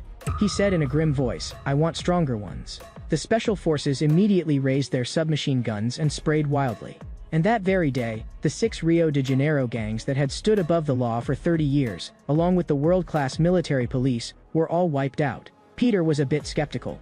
Can human strength really bend a gun? Jaiwan said confidently, that file is a high-level secret of the Rio de Janeiro authorities. It's absolutely true. She thought, with that monster of a man at Yongguang Hospital, rather than a frontal breakthrough, it's better to exploit a loophole. Thanks to Jaiwan, Peter thought of a good way to get in. Then Peter asked her a favor. Could you help me with something? On the bustling street, people looked quizzically at Peter on the big screen. What Peter asked of Jaiwan wasn't anything big. Just a simple greeting, that's all. On the big screen at Glory headquarters it explicitly stated, on August 24th, Peter will go to find Nathaniel. A top-tier hacker, following Jaiwan's instructions, hacked into Glory's servers and posted that message. But he worried that if Glory caught on, Jaiwan would be in danger. Jaiwan knew that was possible, but she had never seen that reckless man fail at a planned mission in the 50 years he'd been active. Very soon, a large group of D-rank assassins dispatched for the operation to hunt Peter appeared at the hospital. Their combat ability was poor, they were just there as guards. The real fighting force was Nathaniel's private soldiers. They had once been famous assassins in Brazil, at least B-rank. Now here were A-rank assassins and the Apostle Nathaniel. These were sights that D-rank assassins might rarely see in their lifetimes. They hadn't expected to see a battle between apostles in their lifetime. However, they felt Nathaniel would win this time. Although Peter was a legend, they had heard the old man was nearly 70 and in late-stage cancer. At this moment the Daco brothers declared firmly, this time Peter will definitely win. The assassins were speechless. How can you two be cheering for the target of the manhunt? But they could understand. It was every rookie's goal to become like Peter. In fact, many assassins didn't want the old man Peter to come. His appearance had been exposed, and once he came here it would be absolutely impossible for him to leave alive. At that moment, Peter, as D-rank assassin number 366, was standing together with them. Nathaniel's private soldiers announced, if you encounter Peter, you are absolutely forbidden to engage him. Approach him as if respectfully, then use the provided tranquilizer gun to sedate him. After all, he's a master who can take down even an elephant in 3 seconds. After spotting the target, immediately hit the nearby emergency bell to report the location. A-rank assassins will go there to support. Peter took these precautions deeply to heart. How interesting. Peter capturing Peter. Now the operation begins. Your beloved Grandpa Peter has arrived. Meanwhile, big shots from all walks of life and country had heard that Peter had declared war. They heard people were questioning the qualifications of Glory's new boss. The Army Chief of Staff said to Glory's new boss, if you can't even catch a toothless old tiger, you might as well give up early. The chairman of the world's strongest defense contractor, Choi Yun-chung, stood by in silence without speaking. The new boss of Glory said coldly, sorry, I wasn't thoughtful enough. After all, give you old geezers a little bit of courtesy, and you get carried away. The new boss shoved the Army Chief of Staff's head hard into the water. He said in a low voice, are you looking down on me? You damned old fart. The new boss was very much looking forward to his own masterpiece. And a showdown with Peter, his father's masterpiece. Meanwhile, Peter grabbed a certain doctor's head. In an instant, there were several crisp cracks from his head. His body crashed heavily to the floor. Then he stood up and said excitedly, that felt so good. New young doctor, how do you know this technique? Peter asked casually, do you know if there's a doctor named Na Hyun-il at this hospital? The assassins sent to the hospital to hunt Peter had all adopted cover identities. The apostle assassin Nathaniel's real name was Na Hyun-il. Peter had to find him. But no one here seemed to have heard the name Na Hyun-il. Peter wondered, did he change his name and appearance and hide? What could be confirmed at present was that Nathaniel was somewhere in this hospital. It seemed it would ultimately turn into a speed contest of who found the other first. At that moment a voice asked Peter, what are you doing? The Daco brothers, assassins disguised as patients, urged him, hurry up and act already? Peter asked them, where's Yuna? The Daco brothers said proudly, she's only ranked 335th. Her rank isn't high enough to get in here. You, number 336, can only be here because you're with us. While Peter was strolling around, they had already turned the lobby upside down. The Daco brothers, seeing Peter as weak, told him, if there's danger, call us. Just then they exclaimed, looks like we've found Peter. He's exactly like the photos. Peter was speechless. In what way is that like the photos? The Daco brothers put on an extremely respectful demeanor toward the other party. They whispered, Grandpa, we'll escort you out. At that moment, an assassin disguised as a young nurse behind Peter asked him, do you need a syringe? Peter smiled and said, it's okay, it should already have been drawn. He thought to himself, has the hunt for Peter already begun? All the elderly people in the hospital who were around Peter's age were having blood drawn under the pretext of free checkups. The Dako brothers, wanting to quietly take the old man away, tried to get him to keep it down. Suddenly Biggie Dako was bumped by someone. He snapped at the person, "Are you blind?" Only then did he realize it was Yuna, who shouldn't have been able to get in here. Yuna stammered, "It's because my younger brother is hospitalized here." After speaking she walked off without looking back. Biggie Dako chuckled confidently, "What's the matter?" Scared off by the majesty of my 333rd place. Peter pondered. Why did classmate Yuna come here? Jaiwin, over the earpiece, reminded him, "Now isn't the time to worry about the juniors." She asked, "What's the method to find Nathaniel?" "We've still got nothing so far." Peter understood. Both he and Nathaniel were searching for each other. Under the condition of not exposing his current identity as Kim Sun-gu, what method could he use to flush out Nathaniel? Nathaniel's private soldiers warned Gloria's D-ranks, "If you slack off again, just wait for death." Peter respectfully indicated he would leave quietly. Peter told Jaiwin, "I found it. Since the angler won't show himself, we'll just have to bite the bait on our end. Now it's time to use that. Make preparations, action will begin shortly." Jaiwin laughed. "Our kids should get some long overdue practice, too." A moment later, Peter, ready, walked into the operating room. B-rank assassin Rodrigo asked in puzzlement, "Who are you?"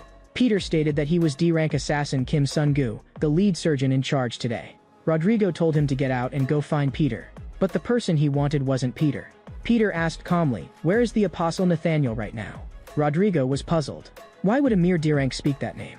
Peter said coldly, "An assassin asks after someone for only one reason: to take him out." Rodrigo said excitedly, "I was just bored." "Your timing is perfect." A moment later, an assassin hurried over to find the professor.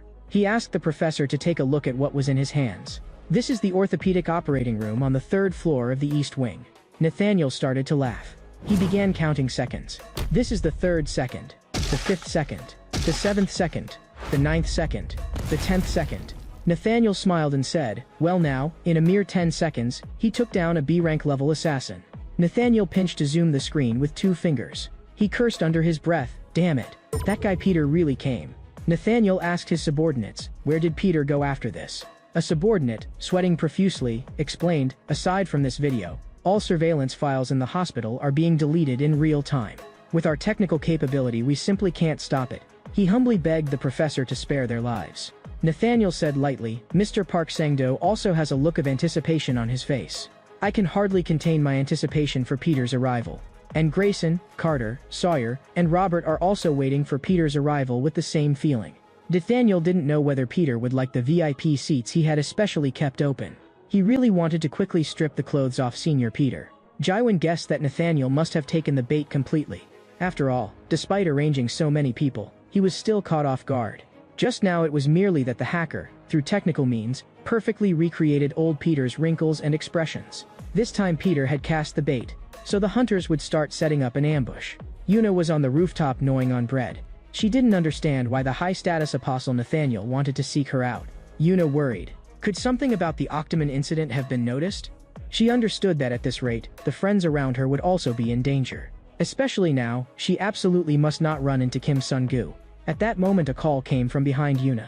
Peter asked, puzzled, "Classmate Yuna, why can't you meet with me?" Peter held Yuna back and told her not to say strange things. He was just D-rank assassin Kim Sun-gu who came to eat. He had accidentally ordered 2 chickens, so he couldn't finish them. Because it was still early before the appointed time, Peter asked Yuna to keep him company to kill time. "Let's eat together." Yuna thought to herself, if Nathaniel's people discover us like this, we'll both be in danger. So I must refuse him no matter what. Yuna said sternly that she wouldn't eat with him and told him to leave immediately. Peter, a bit helpless, asked her if she shouldn't put down the fried chicken box before saying that. Yuna murmured that she would leave after finishing one piece. Soon a pile of bones appeared by her hand. After finishing the fried chicken, Yuna asked solemnly, "What are you waiting for? Hurry and tell me the real reason you showed up at Yangguang Hospital."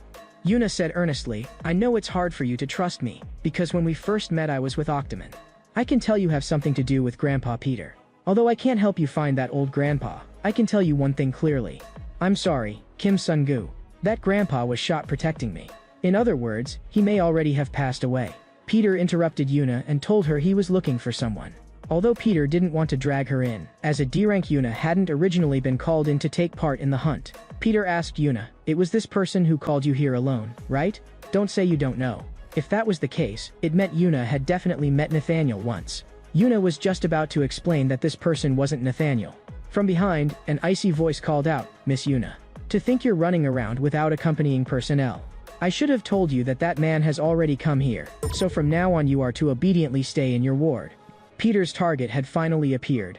The general director of Yangguang Hospital, the Apostle Nathaniel. Nathaniel asked Yuna who this man was. Yuna, nervous, thought that if these two met now, conflict would surely break out.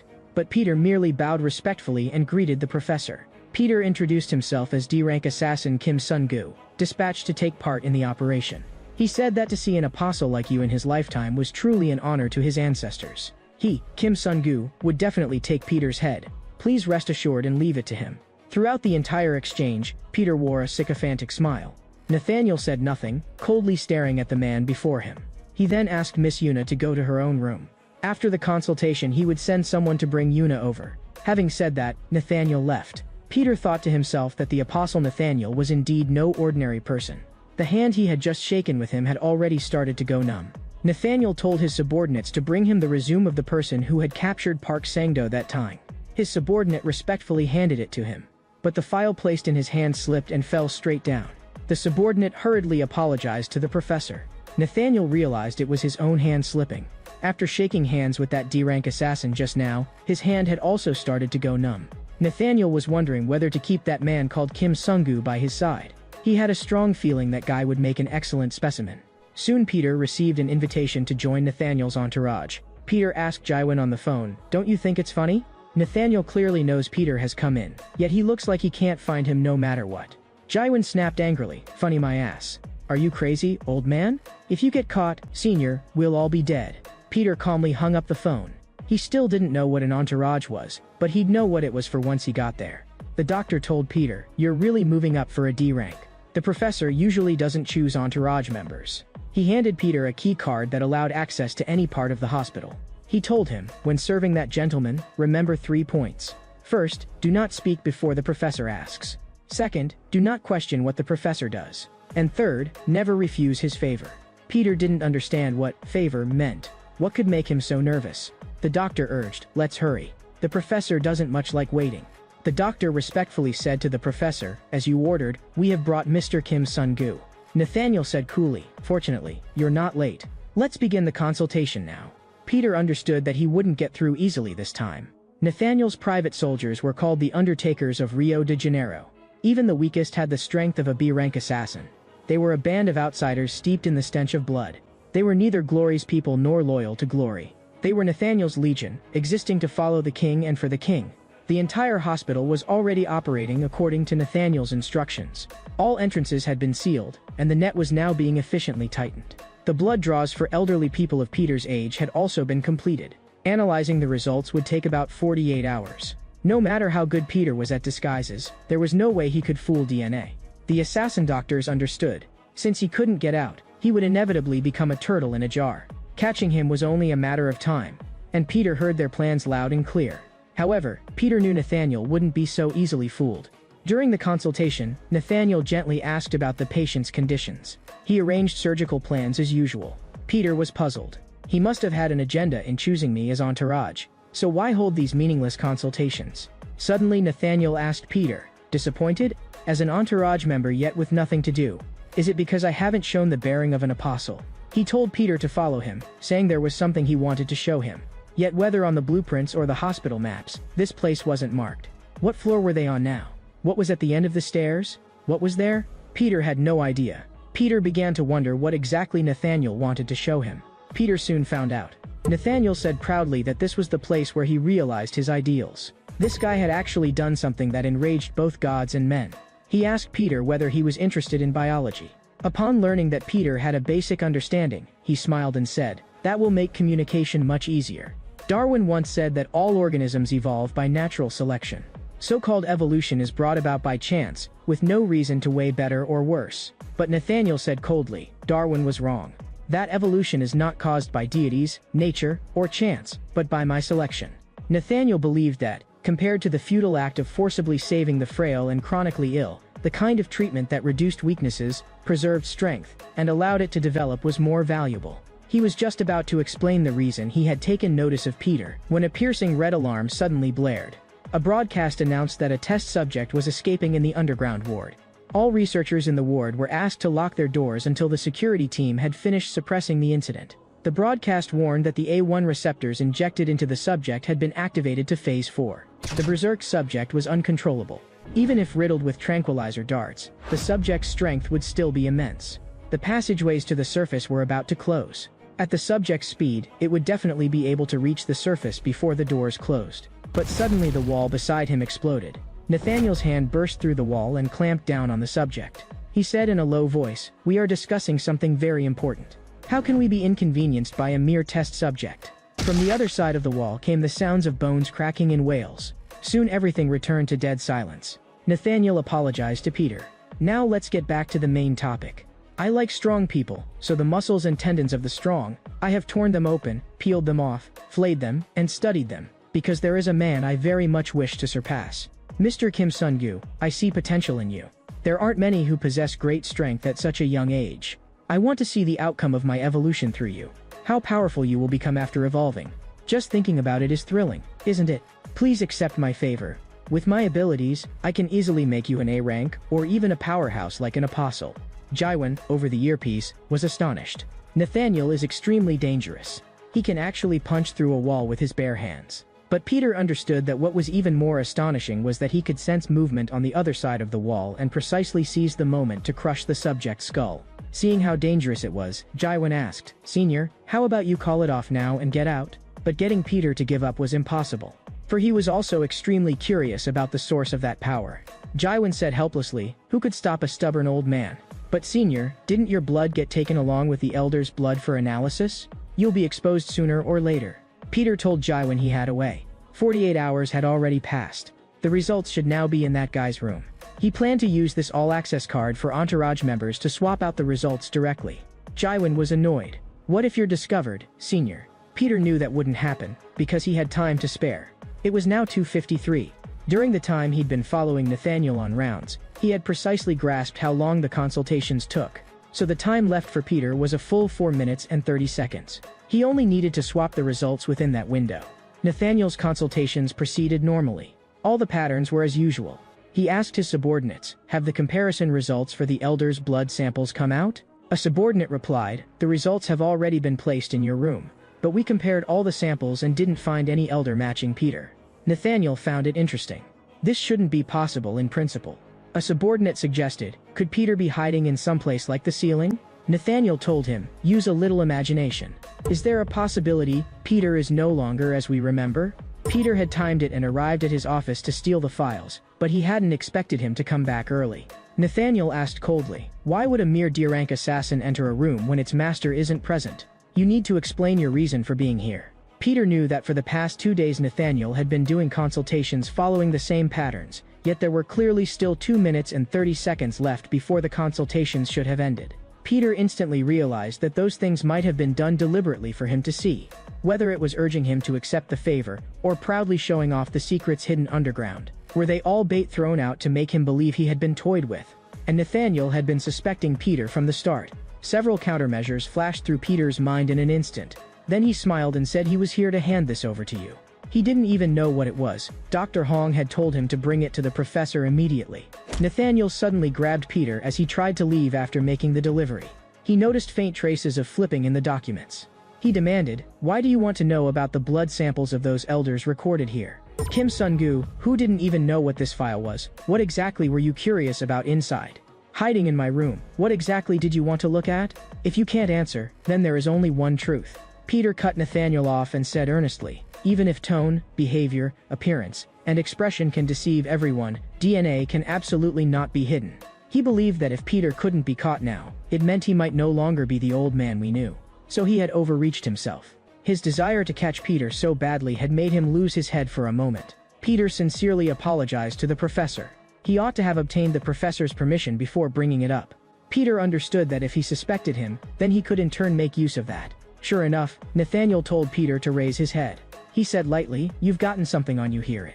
It's good to work diligently, but don't lose the bearing of a glory member. You may go." Peter thanked the professor and turned to leave. Nathaniel hadn't expected that what he had just felt was actual skin. Not a human skin mask or makeup, but the skin of a truly young man. On that basis, he could rule out the possibility that Kim Sun-gu was Peter. Nathaniel crushed the tablet in his hand. He wondered, damn it, Peter, where on earth are you hiding now? This man is the champion of the underground coliseum, the maniac. His specialty is lethal kicks. He is recognized as the holder of the world's strongest leg. One day, Nathaniel asked the maniac, is that true? Are you really the one with the world's strongest leg? He severed the head of the man hailed as the world's strongest leg. He had the hardest fists in the world. When he traded punches with Nathaniel, he ended up a cripple. There was also a world-class mafia. Nathaniel took every last one of them and pinned them into the ceiling. He crushed all the strong ones in this world. Yet before they died, those people all said to Nathaniel, you can never become the strongest, unless that man named Peter is no longer alive. Nathaniel had heard this name so many times he was sick of it. He wondered, who exactly is Peter? What exactly must I do to meet him? To become the strongest man in the world, I must meet Peter. Nathaniel thought, the last person to have seen you should know where you are. He told his men to bring that woman over. Soon, the A-rank Undertaker Santos found Yuna. He ordered Yuna to go see the professor at once. The Daco brothers nearby were shocked. What on earth is Yuna's background? Nathaniel said calmly, Miss Yuna, you should be the first to survive under a powerhouse that even apostles struggle to fight. At first I thought Peter let you go on a whim. But you even survived after crossing hands with the A-rank Park Sang-do. You clearly have nothing special. How did a mere D-rank assassin survive? Yuna thought he had no evidence, so she just needed to keep pretending she knew nothing. Nathaniel suddenly pressed her. Had a miracle occurred to you, Yuna? In fact, the apostles, himself included, all had a hypothesis. Namely, that from the Octomon base to Park Sang-do's secret room, Miss Yuna received Peter's help. As the price for his help, she made some sort of deal with Peter. An unfortunate girl from an orphanage, with nothing but your body, what could someone like you possibly offer Peter? Miss Yuna, did you really become a double agent? Nathaniel cut off Yuna, who was trying to explain, and said, it's all right. I know you're also not acting of your own free will. After all, you can't leave your younger brother to die alone. I've heard your brother Eugen has had hemophilia for a long time, tormented by complications. The last 3 years of Eugen's life should be very hard, right? But I can save your brother. With a serum injection developed by our Yangwang hospital worth 4.5 billion. With a single shot, he'll be cured.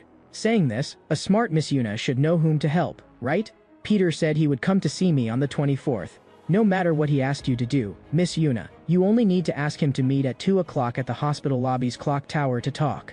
Nathaniel reminded her, Miss Yuna, earning 4.5 billion in 3 years is absolutely impossible. If you want to save your brother, help me get Peter. This is a win-win deal. Nathaniel said coolly, first, through this treatment prescription, I'll make space for you in the hospital. Yuna hadn't yet realized what he meant by that, when a wave of searing pain shot through her wrist. Nathaniel had crushed the bones in her wrist. Nathaniel said coldly, in my hospital, those without an illness cannot be hospitalized. If you refuse my proposal, you'll find out who will be the one to receive this treatment prescription next. Then, see you in the consultation room. I look forward to your good news, Miss Yuna. Yuna was assigned to Ward 604. She understood that if Nathaniel knew it had been Kim Sun-gu helping her all along, then she, her brother, and Kim Sun-gu would all be dead. But as long as she did well, Eugene could live on. She didn't know what to do. At this moment someone called from outside the door, patient in room 604. Peter smiled and said, it's time for your shot. Yuna was startled. Are you crazy? Why did you come here? Peter said, because it's time for the National Singing Contest broadcast, so I came to watch. Yuna snapped, what kind of joke is this? Peter looked puzzled. Yuna, why are you always shooing me away? Is it because of Nathaniel? By the way, what happened to you? I'm your teacher, but I don't recall breaking my student's arm.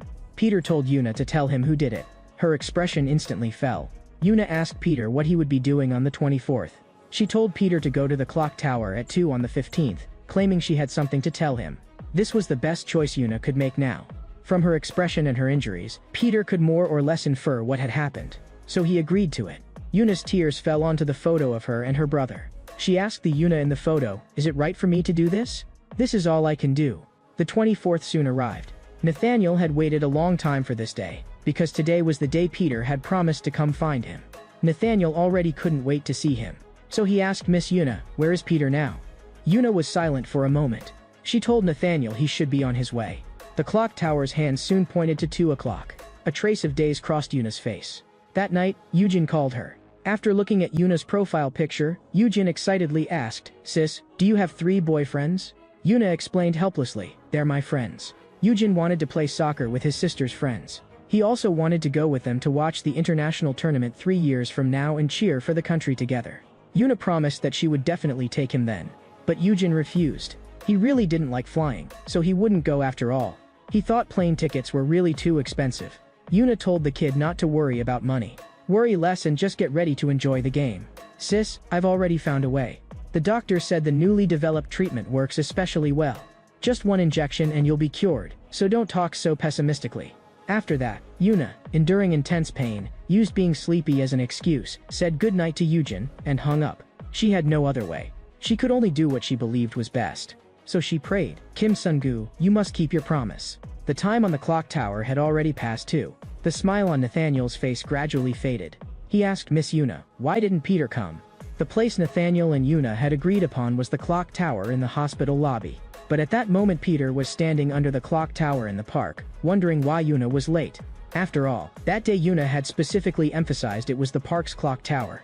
Yuna understood that if Nathaniel learned it was Kim Sun-gu, not Peter, who took down Octomon, then Kim Sun-gu might be as good as dead. Right now the registration counter, the information desk, the lobby, were all filled with Nathaniel's men. No matter how strong Kim Sun-gu was, coming here would be far too dangerous. So Yuna hoped Kim Sun-gu would just run. Although, from the moment the suspicious Kim Sun-gu appeared, Yuna had never set aside her doubts about him. It was the first time Yuna learned how happy it could be to eat with someone. The first time to share joyful moments with someone. And to rely on someone in a moment of crisis. And besides, Sun-gu, you were also the first to seriously think about me. To figure out what I'm good at. So how could I possibly betray someone like that? Nathaniel asked coldly, Miss Yuna, what is going on? Yuna said in a trembling voice, I haven't seen that Grandpa Peter since that day. I lied only because Mr. Nathaniel said he would medicate my brother. I'm sorry. With a thud, Yuna fell to her knees. She said she truly could do anything. She was not only good at cleaning but was training hard, so she begged him not to touch her brother. Nathaniel said in a low voice, Miss Yuna, in the end you still failed to bring Peter. It's a pity, but there's nothing to be done, and I can only get rid of you. Since you couldn't bring Peter, it means you've lost your value. At that moment the fire alarm suddenly blared. The broadcast announced, all medical staff and patients, do not panic, evacuate quickly. The Dako brothers also rushed outside to evacuate. All the hospital's emergency exits closed simultaneously. The already escaped Dako brothers were baffled. What's going on? Meanwhile, there was still a large crowd inside the hospital. Nathaniel wondered why there was no smell of smoke for a fire. He told his men to go check the situation. Yuna also wondered how a fire could have started so suddenly. Suddenly the broadcast asked, Student Yuna, why are you crying? Haven't I already arrived? Yuna was shocked. Kim Sun-gu, how are you here? Peter countered, didn't we agree to meet in front of the clock tower? Peter understood, if there were a fire in the hospital, ordinary people would flee to a safe place. But you still haven't run, which means you are neither real medical staff nor patients, but killers lying in wait here for a chance to kill me. Nathaniel puzzled over the me in Kim Sun-gu's words. He asked whether Mr. Sun-gu had come to save Miss Yuna. Nathaniel had long known that Kim Sun-gu was no ordinary person. So he had become interested in Kim Sun-gu. But standing here was the Undertakers Guild of Rio de Janeiro. In the distant slums of Rio de Janeiro, the children here generally didn't live to grow up. Most of them would die early. Because people died there every day, it was called the Village of Undertakers. The law there was the law of the jungle. Survival of the fittest. Kidnapping, drugs, illegal trades. The Undertakers Guild, which controlled all the dark industries, had furthermore become the strongest organization in Brazil. And here today were the strongest 100 survivors from there. Nathaniel asked, how about it? Do you have the confidence to take on 100? Mr. Sun-gu, as I said before, I see potential in you. Meaning you are a tiger cub. If you grow up under my care, you'll surely become the strongest, unstoppable predator. But as you are now, you can't beat the beasts. So stop playing childish friendship games. Submit obediently to me, and I will cultivate you well. Peter didn't answer him. He just shrugged. Nathaniel understood what that meant. 2 B-rank assassins from the Undertakers Guild leaped down. They shouted with disdain, you won't live long, you D-rank tiger cub. But in an instant, the 2 arrogant B-rank assassins were silenced. This scene shocked everyone present. Nathaniel hadn't expected that Kim Sun-gu could take out opponents attacking from above without even looking, and strike directly at their vitals. Peter asked Nathaniel, how about now? Do you still take me for a tiger cub? Nathaniel knew precisely how long it takes for a human to die. If a vein is severed, it's 1 minute 12 seconds. If an artery is severed, 40 seconds. If the carotid artery is severed, only 12 seconds. Nathaniel posited, "It takes 1 minute to take down one person. There are 100 assassins here." He was very curious whether Mr. Kim Sun-gyu could last these 100 minutes. Facing a whole horde of assassins pouring in, Peter's expression didn't change in the slightest. None of these guys could withstand even a single exchange with him. They were far too weak. But there were simply too many of them. Yuna thought to herself that this was bad. At this rate, Sung-gu would be in danger. Peter was gradually forced into a dead corner. The enemies didn't care even when they saw their companions die and continued to press aggressively. The assassin sneered, "A hothouse Asian brat like you surely doesn't understand that life and death are everyday fare to us." Nathaniel said coolly, "Mr. Sung-gu, while you are indeed fast, does constant evasion still count as fighting? Besides, it seems you have nowhere left to dodge. Mr. Sung-gu, what do you plan to do now? Not only is your rear cut off, there are dozens more blocking you in front. Do you have a way to deal with that?" Peter muttered, "There really are so many. What should I do?" But this was just to his liking. Peter opened the fire hydrant beside him. The assassins wondered what he was trying to do. Peter quickly pulled out the hose inside. A high-pressure stream blasted toward the assassins. Peter smiled and said, "How can you be surprised so soon? I haven't even really started yet." Suddenly, a strange sound came from the cabinet. The water stopped flowing through the hose. "Looks like this damned sprinkler game can't continue." Nathaniel praised him. "Mr. Sung-gu, you're very clever, but a water cannon can't spray someone to death." Peter sneered, "Didn't I just say? I haven't even really started." Now comes the main act. The defibrillator's savage current rode the water and shocked the assassins. In a flash, a swath of them collapsed. Nathaniel applauded, astonished that Mr. Sung-gu was truly formidable. He thought he let himself be driven into a corner in order to use the water cannon. Using the water cannon was to set up the manual defibrillator. "Mr. Sung-gu is more and more compelling the more I watch." Nathaniel then revised himself and said, "If Mr. Sung-gu needed 100 minutes, since the head count has already been had, you probably need only an hour more." Peter found it odd. Nathaniel actually thought it would take him 2 hours to deal with them. Peter came up with a good idea. He drew 2 strokes on a clipboard. He tossed it in front of the opponents. The assassins wondered what that meant. Peter said quizzically, "You people wearing doctor's coats can't read this? Excessive blood loss from a carotid artery stab. That will be the cause of death for all of you." The assassins realized, too late. This man was not someone they could handle.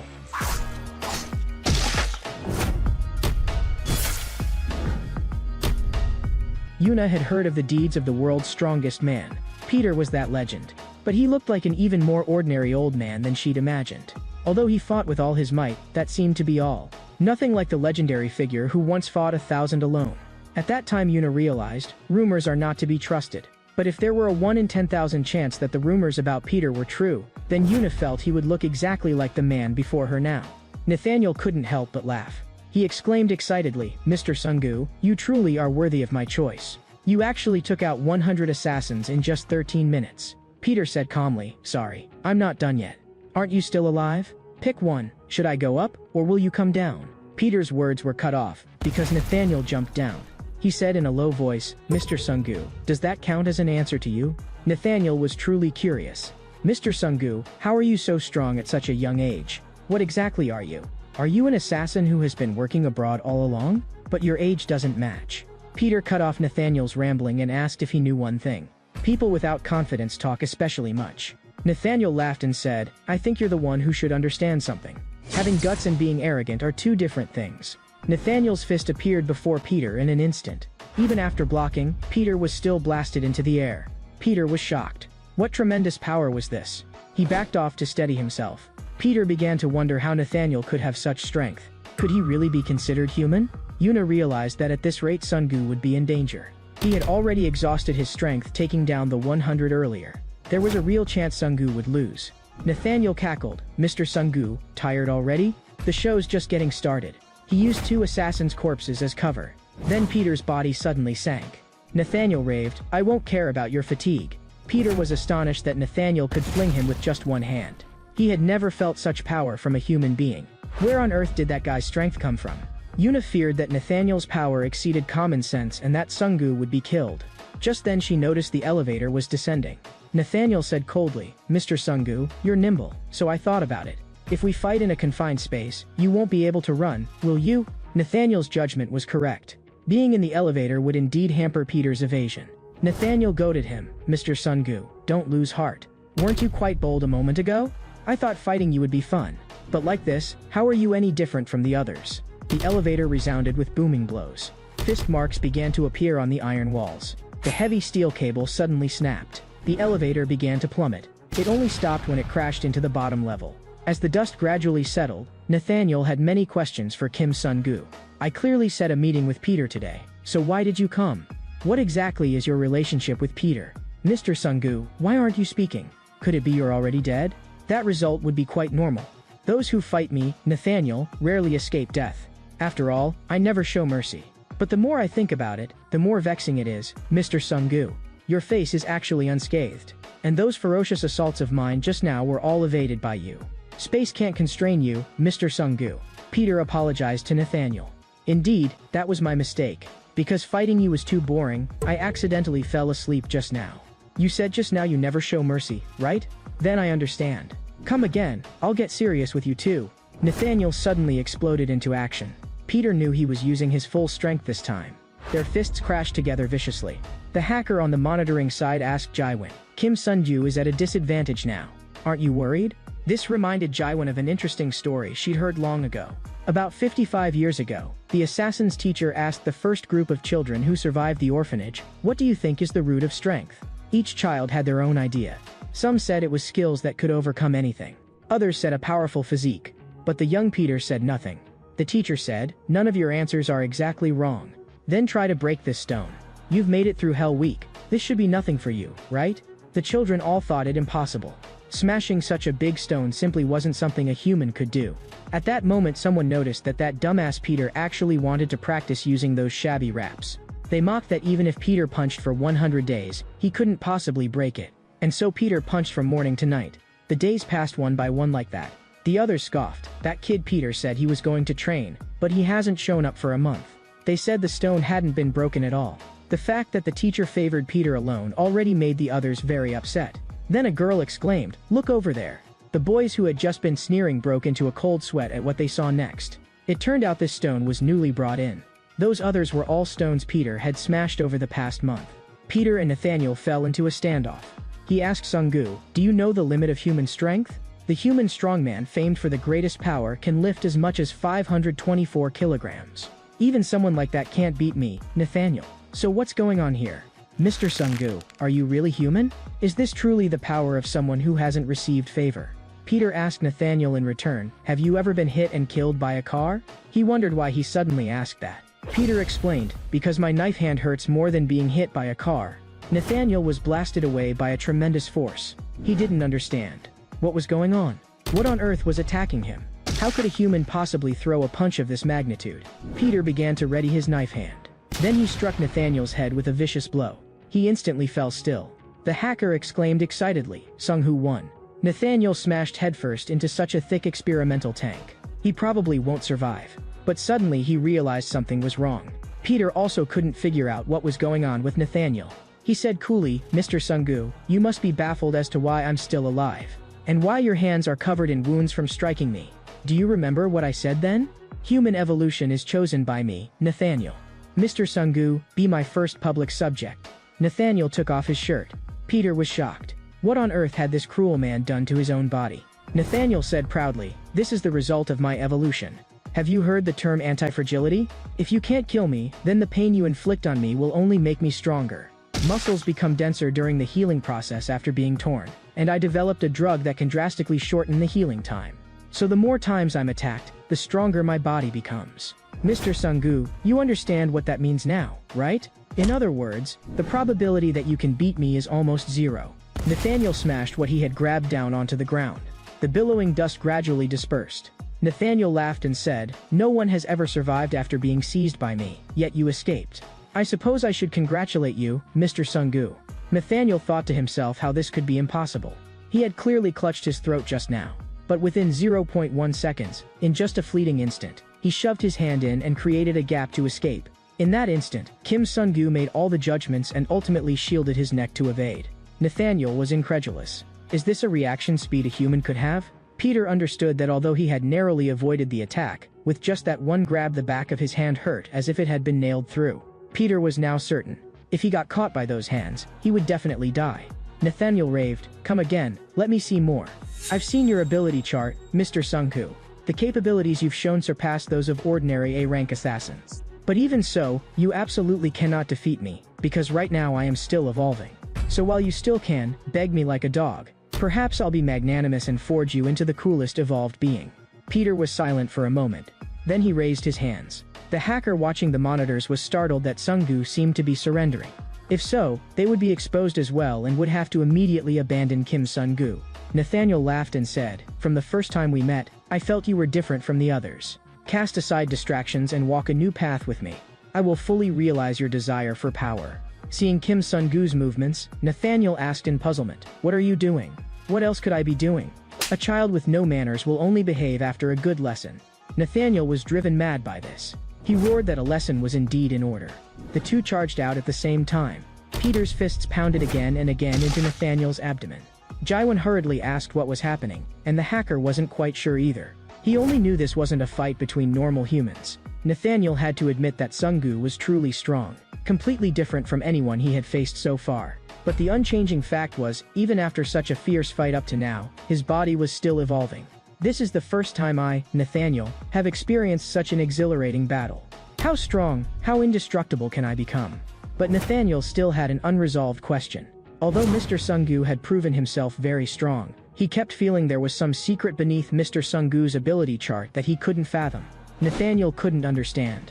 Where did Kim Sunggu get the nerve to fight him to the end? Why is the resolve in your eyes unwavering? There should be only one answer. Nathaniel said coldly, "Mr. Sunggu, I have decided that even if you beg like a dog now, it's useless. I intend to study you thoroughly, from every bone to every cell. I will disassemble everything and study it. What a pity, the last thing you'll see before you die will be my fist, Nathaniel's." Jaiwan on the monitoring side shouted in terror, "Senior." But Peter only asked Nathaniel coolly, "You're so powerful because you've greatly shortened muscle healing time with drugs, right? So I've been waiting for you to become stronger than ever. Because when your fully developed muscles become so dense they compress all your bones and nerves, you will become unable to move." Nathaniel cursed inwardly that in his intoxication with the fight, he had failed to notice his body gradually stiffening. Yet this man, in less than 10 minutes, had discovered the side effects of the favor that even he himself hadn't noticed. Peter smiled and said, "Apostle Nathaniel, the outcome is that you've lost." Nathaniel was unwilling to believe it would end like this. He had killed so many to gain this power. He endured so much pain from the drugs. Only with great difficulty had he forged himself into the perfect human. And yet I, Nathaniel, am going to die at the hands of this brat? Nathaniel grinned.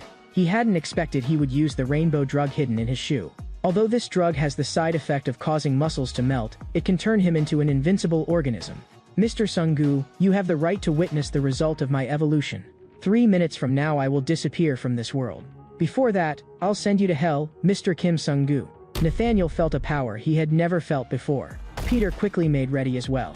He would receive the final blow of an apostle-class assassin. Nathaniel was now burning himself. He understood this was his final evolutionary state.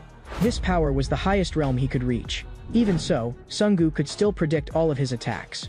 The battle Nathaniel felt now was as splendid as fighting 1 against 1,000. He finally understood what the strangeness he'd felt from the start of the fight was. The human before him, named Kim Sunggu, possessed an ability that surpassed the narrow hexagon that rated him D rank. This was the kind of ability chart for humans like Nathaniel. He realized that Kim Sunggu had an ability. That was a towering wall he could never surmount in his entire life. Nathaniel couldn't fathom where someone as young as Kim Sunggu got such experience. The feeling he gave was like the one he had chased his whole life, said to have reached that unattainable realm above the 9th heaven. That is, the divine realm he had always sketched only in his imagination. The legendary man, Peter. In 2003, a certain boy was taking an oath. He solemnly swore to devote his entire life to the service of humanity. He would heal and save lives without shame to his conscience and character. No matter the threats he faced, he would never use his medical knowledge for things that violate human ethics. The others taking the oath were amazed. Was this really something a human could do? Because the person on stage taking the oath was Yangguang Medical University's freshman representative, Na Hyunil, the youngest genius freshman in the med school's history. But he did not feel happy. On Christmas of 1994, the frail and sickly Na Hyunil lay in his hospital bed as usual. Santa Claus comforted him, saying, "Being frail means you are a child chosen by God." Na Hyunil wondered why frailty would be chosen. If so, there must be a reason. What could it be? At that moment, a science program on TV was explaining the mystery of evolution. The crayfish grows larger and stronger by self-initiated molting. The word self-initiated etched itself deeply into Na Hyunil's heart. He wondered, could this be homework left to me by God? Perhaps he wants me to accomplish what humanity has failed to do. Wouldn't it be enough for humans to become stronger like animals? So Na Hyunil decided to be the first to do it. In 2012, someone who'd been shot was brought to the hospital, urgently needing surgery. People heard that person was a serial killer. No one would want to save someone like that. So thinking that way, they felt Dr. Na Hyunil was truly remarkable. That kind of person is a real doctor. Na Hyunil didn't get it. What is everyone fussing about? This is just a profession. You who are hung up on moral codes are the strange ones. Yet although he had performed countless surgeries, it was the first time he'd felt this. Faced with a powerful physique, Na Hyunil felt a surge of excitement. He had never seen such a strong body. He wondered how this man had it. In what way exactly he differed from himself. Na Hyunil was so curious that he wanted to dissect it immediately. His heart pounded as he reminded himself he was a doctor and couldn't do that. But then he thought, precisely because I am a doctor, I have the duty to preserve humanity and make it evolve. Countless thoughts flashed through Na Hyunil's mind. He had clearly been doing an organ suturing operation just now. But when he came to, he found he had actually opened the skull. Na Hyunil, terrified, turned and fled. Afterward, having nothing, he hid in a city in South America. He chose that place because there were many subjects for research there. Then he observed phenomena and verified his research results. Then took down the strong to prove his own growth. Then continually refined all his own shortcomings. Ultimately, without borrowing his parents' DNA, a new human was born, Nathaniel. Nathaniel's life should have been like that. Yet now he was being crushed like a dead dog. As a genius physician, he knew his spine was completely shattered and all the muscles of his body had melted. Nathaniel had truly reached the point where he couldn't move even a single finger. Peter warned him not to move, or he would only die faster. Nathaniel pleaded, just tell me one thing. I poured in 30 years of effort, endured countless hard days to make myself stronger. And you, Mr. Kim Sun-gu, what kind of effort did you make? No matter how I think about it, I can't accept this outcome. Peter said lightly, I already understand the obsession with which you grew. But effort like yours, I have kept up for a full 65 years. Nathaniel could not believe it, murmuring, 65 years, over and over. He seemed to see the shadow of the man he had dreamed of.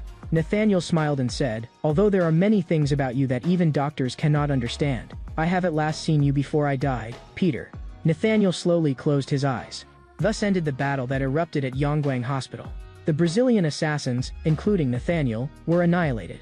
The information on Glory's assassins within the hospital was also deleted, yet in the end, something remained. On the way back to school, the Dako brothers asked the teacher a curious question. Shouldn't we be promoted to C rank? The two of them were still doing immersive acting with plaster casts and bandages. The Dako brothers, who had escaped from the start, said excitedly to the teacher, you didn't even see what intense action we had inside with the Brazilian assassins. Seeing no reaction from Yuna, they took it as tacit approval of what they'd said. Peter glanced sideways at Yuna.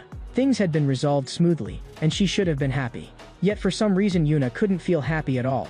Nathaniel had originally promised her he could cure her younger brother, with a serum injection worth 4.5 billion that the genius physician Nathaniel had developed. Peter asked lightly, Yuna, are you in a bad mood because of your brother? Yuna argued that it was because she hadn't eaten in the cafeteria for days and was missing it.